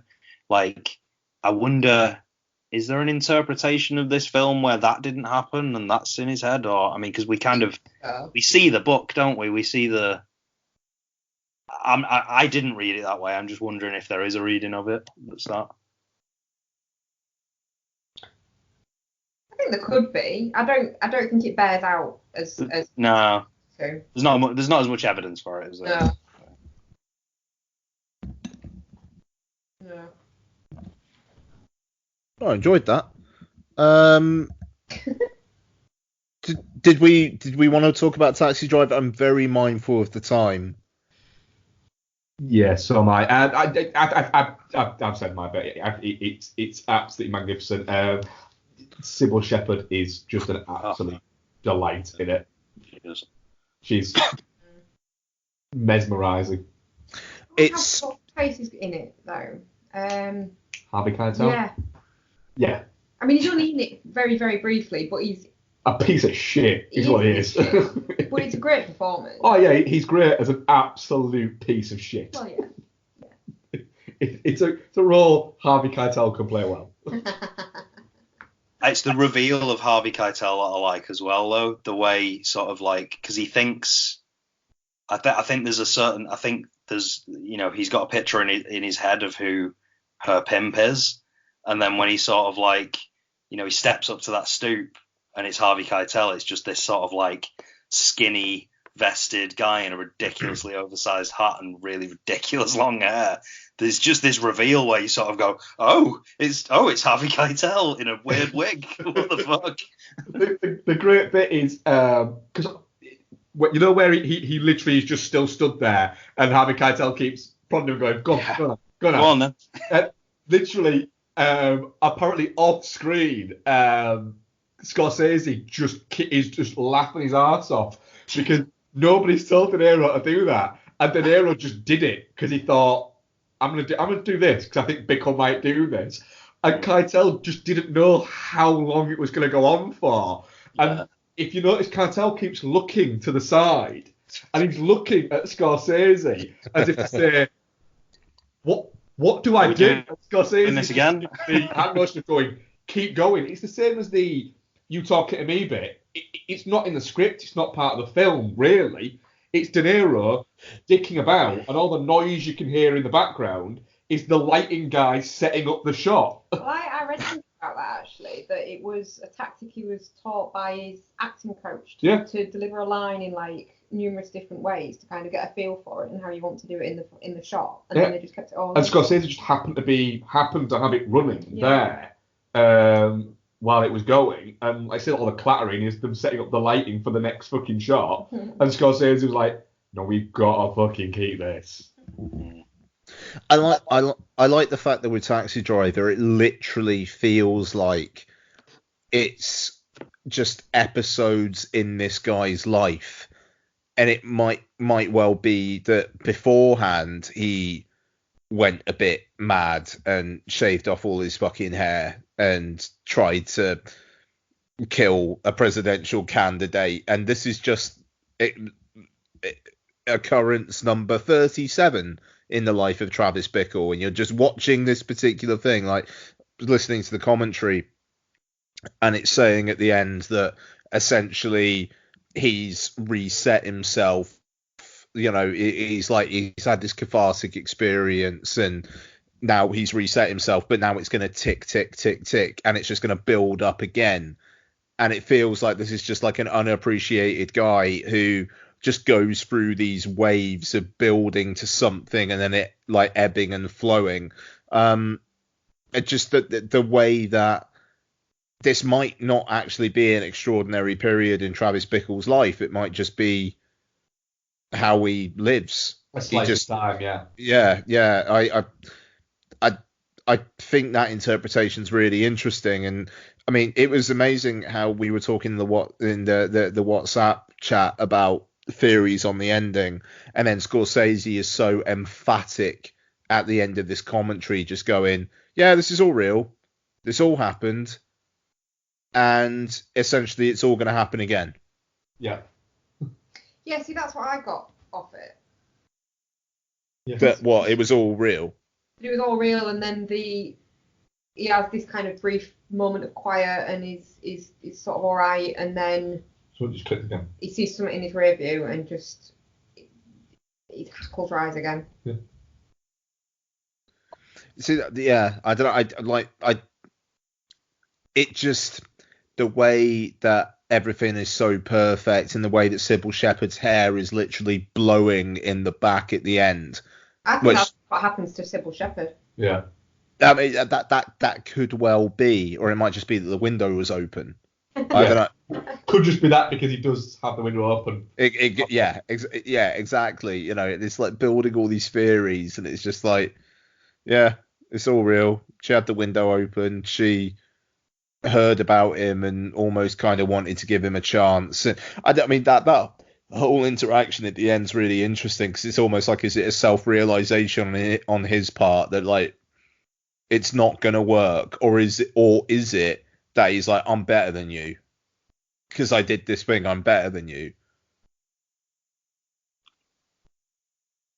What could it be? I still think it's all in his head, and Martin Scorsese is wrong. So, and I'm prepared to die on that particular hill this evening. Fair enough. Well, I think the thing is like with me, it's a case of all films have a level of ambiguity, and I choose to believe that this is like I choose to believe that that's not real. But in another film, I choose to believe, like with the Joker example, I choose to believe that certain parts of it are real and certain parts of it are not real, but I get to choose. I don't like the version. I prefer the version of Taxi Driver.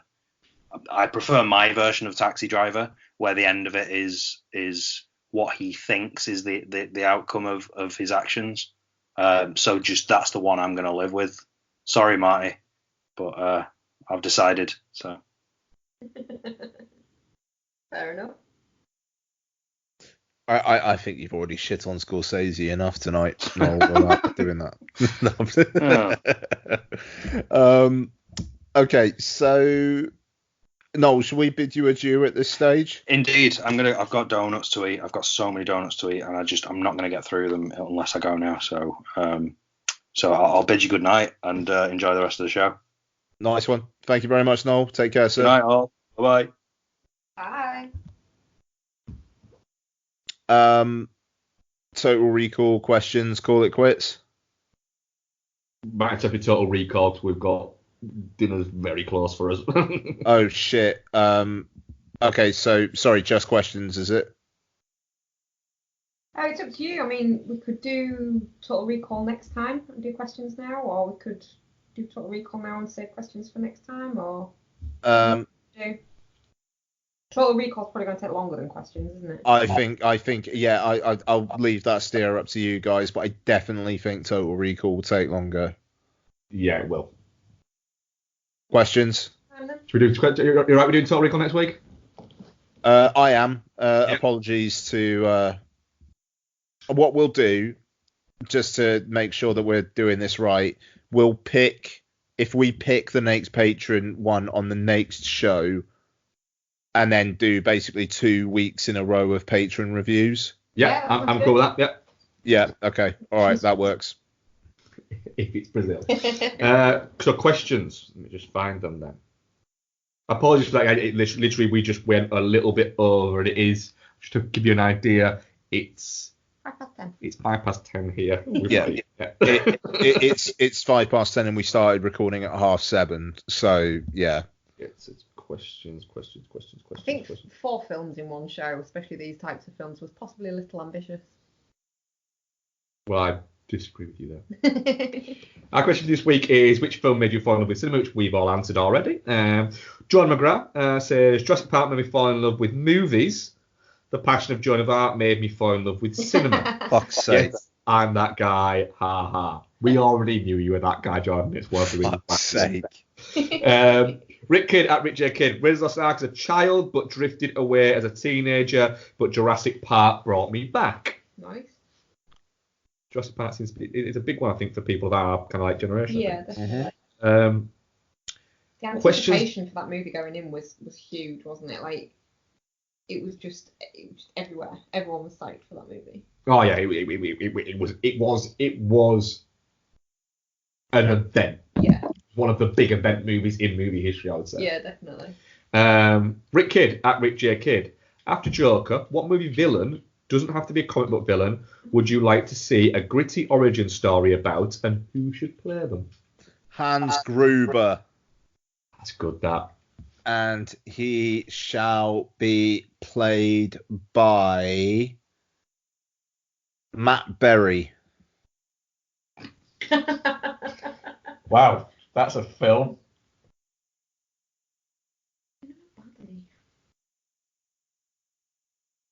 I want Oscar Isaacs playing Kaiser Soze. But I want Bryan Singer to have nothing to do with it. Macquarie can write it, possibly even direct it, but yeah, Oscar Isaac's doing a Kaiser Soze origin story. God, I don't know. You got a God origin story. I mean, you could argue with that. Bad things happen. I want an alternate reality Thanos story starring Bruce Willis. Sorry, Bex. But is that Bruce Willis when he cares, or just Bruce Willis when he doesn't give a shit? He just turns up in like his own clothes. It's like, you need to get changed now, Bruce. He's like, no. It's like, well, Thanos wouldn't be wearing that. I'll just go home then. So, just back onto what you were saying about the whole God thing. I wouldn't mind watching a Lucifer origin story where he starts off as an angel and then you see why he falls and like all that kind of shit. Who plays him? I don't know. He'd be good. Captain Curry. No, you can't. Cause... He was good as the devil in Legend, though. Bloody was good as the devil in Legend. You're right. I'm gonna go with that. He'd probably still got a costume. Fair enough. I'm fine with that. A young Tim Curry. House of Black Lanterns. Okay then, having watched Disclosure last night, what is A, your favourite Michael Douglas film, and B, stupidest VR sequence in film? The Game. Is your favourite Michael Douglas film? Yeah. Oh, that's a good shout, that. And that's why I wanted to get in quick. Been thinking about that one today. Stupidest VR. I mean, stupidest VR, can I just point out the stupidest VR in film is in Disclosure? I've not seen Disclosure. Oh. There we go. I want to watch Cape Fair. Right, cool. You know, it is possible to watch more than one movie. Not tonight. We'll not watch Cape Fair tonight anyway. Might do. Or not. I don't know, like, Lawnmower Man's always felt really hawky. Mm-hmm. Yeah. Ian, have you seen Disclosure? No. You can't have it because it's the example. No, fuck you, I'm having it. Honestly, it is. I don't even want to explain what the VR sequence is in it, because if you watch it, or when you watch it, okay, you will go, what? What? And you will be turning on going, what? Because literally, Disclosure was sold as this sexy, about a woman who sexually harasses a guy. It was all about that, and it was all sexy and all that lot. It's not. I thought it was an erotic thriller. No, that's gone in the first fucking 12 minutes. Okay. And then it becomes this weird, like, tech film. I don't want to watch that then. I don't care. You're watching it. Oh. Favourite Michael Douglas movie? You see, you got The Game, which is a good one. Ian's going to give a good one in a second. Ian, what's yours? And I'll give mine, and you can all look at me and go, oh, man. Is it going to be so much stupid? I want to look at his IMDb and see if I can work out which shit film you're going to pick. All right, while Becky's picking that, go on in, what's yours? Ghosts of Girlfriends Past. Okay. I don't know. It kind of feels like Michael Douglas hasn't necessarily been in good things. He's in The Game. He is in The Game. He has. He's also an actor that's made less than you would think he has. That's the thing, because I'm finding it hard to think of things that he's been in. The thing is, he doesn't count himself as an actor. He counts himself as a producer who occasionally acts in things. For instance, he was producer on One Flew Over the Cuckoo's Nest. That's right. He won an Oscar for that, didn't he? He did, yeah. As a producer, before he even really started acting. Go on, Bex, have you worked out what mine is? Is it like One Night at McCall's? No. You haven't got far enough down yet, have you? Possibly not, no. Keep going. But, yeah, I mean, Falling Down is the shit. Surely that would actually be your real answer. It's fucking basic fucking instinct, isn't it? I mean, it should be, but that's my favourite Sharon Stone movie. Black Rain? Nope. Keep going. Wall Street? Nope. Oh, God, it's Romancing the Stone. It's Romancing the Stone. That's my favourite Michael Douglas movie. It's a really good movie, and so is The Jewel of the Nile. I wish I could say different ones or anything like that. I do, but I'm going to be honest and say, yeah, it's Romancing the Stone. I own Romance in the Stone on iTunes. I'm sure I do.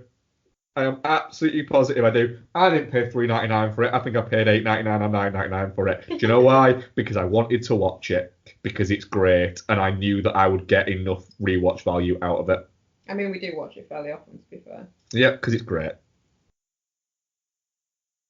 Worst VR? Are you gonna go with Disclosure? Yeah, I'm going with fucking Disclosure. What did you go with, Ian? I can't even think. I can't even think of VR sequences apart from Lawnmower Man.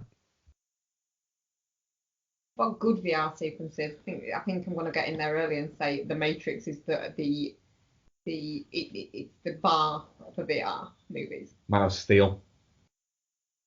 Man of Steel? Yeah. Superman, when you've got VR Russell Crowe guiding what's her name, Lois Lane around. No, that's AR, mate. AR. Yeah, that's augmented reality. Virtual reality is when you got a fucking like headset on and shit. Yeah. I can't understand it. No. I'm stupid. No. We don't have to pretend hard. You can think better. You can have the fall if you like. That's VR. It's actually been in it, but it's not. Alright, I'll have the fall. You can have the Matrix. No, I'm having Disclosure. What, as a good one as well? It's both good. Oh no, as a good one. Yeah. Is there a good one? I don't think there is, you know. There is. I don't think there is. No. No, I don't think there is. That's all the questions we have, by the way. Oh. Apologies for how kind of weirdly low energy this show has become. However, I think we maybe need to set a rule that if we're going to record, we record more like 6 o'clock-ish in the evening as opposed to 7:30, 8. Well, I don't get home till 6:30, but we can make it that time. Well, there you go. I'll be honest, I'm fucking tired. I've been up since like 5:15. Why on earth were you up at 5:15? Because as a child. Oh, yeah.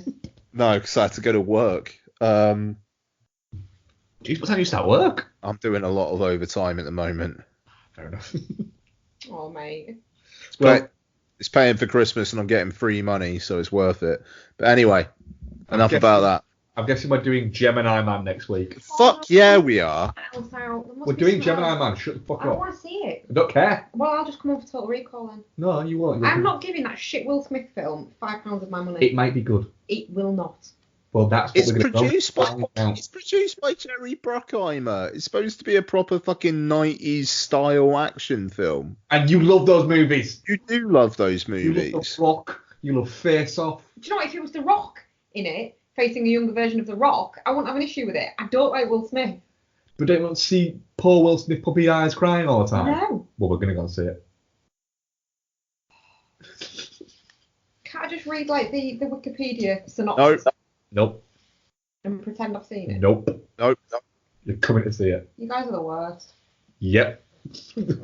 Bex, I've got a feeling you might be the one who enjoys it the most out of any of us, to be fair. I think I'm going to get a minute into the high frame rate version and go, I made a mistake. You're not going to see the 120 frame rate, are you? Yeah. Well, it's this is a whole thing. 120 frames per second is only playing in China. They're playing 60 frames per second everywhere else. But the distributor are arguing it's 120 frames per second because it's 60 frames per second per eye. Is that true then, Ian, or is that spin?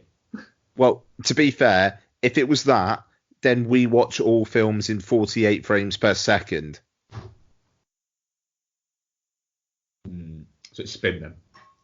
It's bobbins is what it is. It's bobbins, yeah. Sounds bobbinsy. But I'm going to watch it in high frame rate 3D plus, as they're calling it. And I'm all over it. 3D as well? Oh, yeah. Holy fuck, what was the last film you watched in 3D? Fuck knows. But this is 3D high frame rate.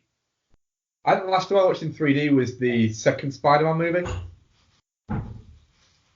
I'm pretty sure the first Hobbit was high frame rate and 3D. and that was fucking awful. Yeah.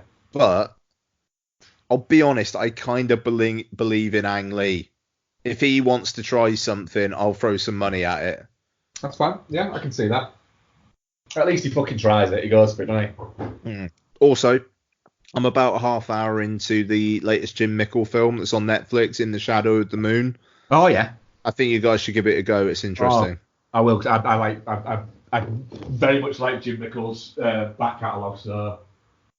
Yeah, I've got no fucking idea where it's going. I'm really interested. Well, should we might even cover that next week then. Nice. See how it goes. Yeah. But yeah, okay. So thank you very much, guys. At Film Bastards, at Dude Foz, at Bexy Foz, at Ian Loring. I'm going to go to bed. They're going to eat, and we're out. Good night. Bye.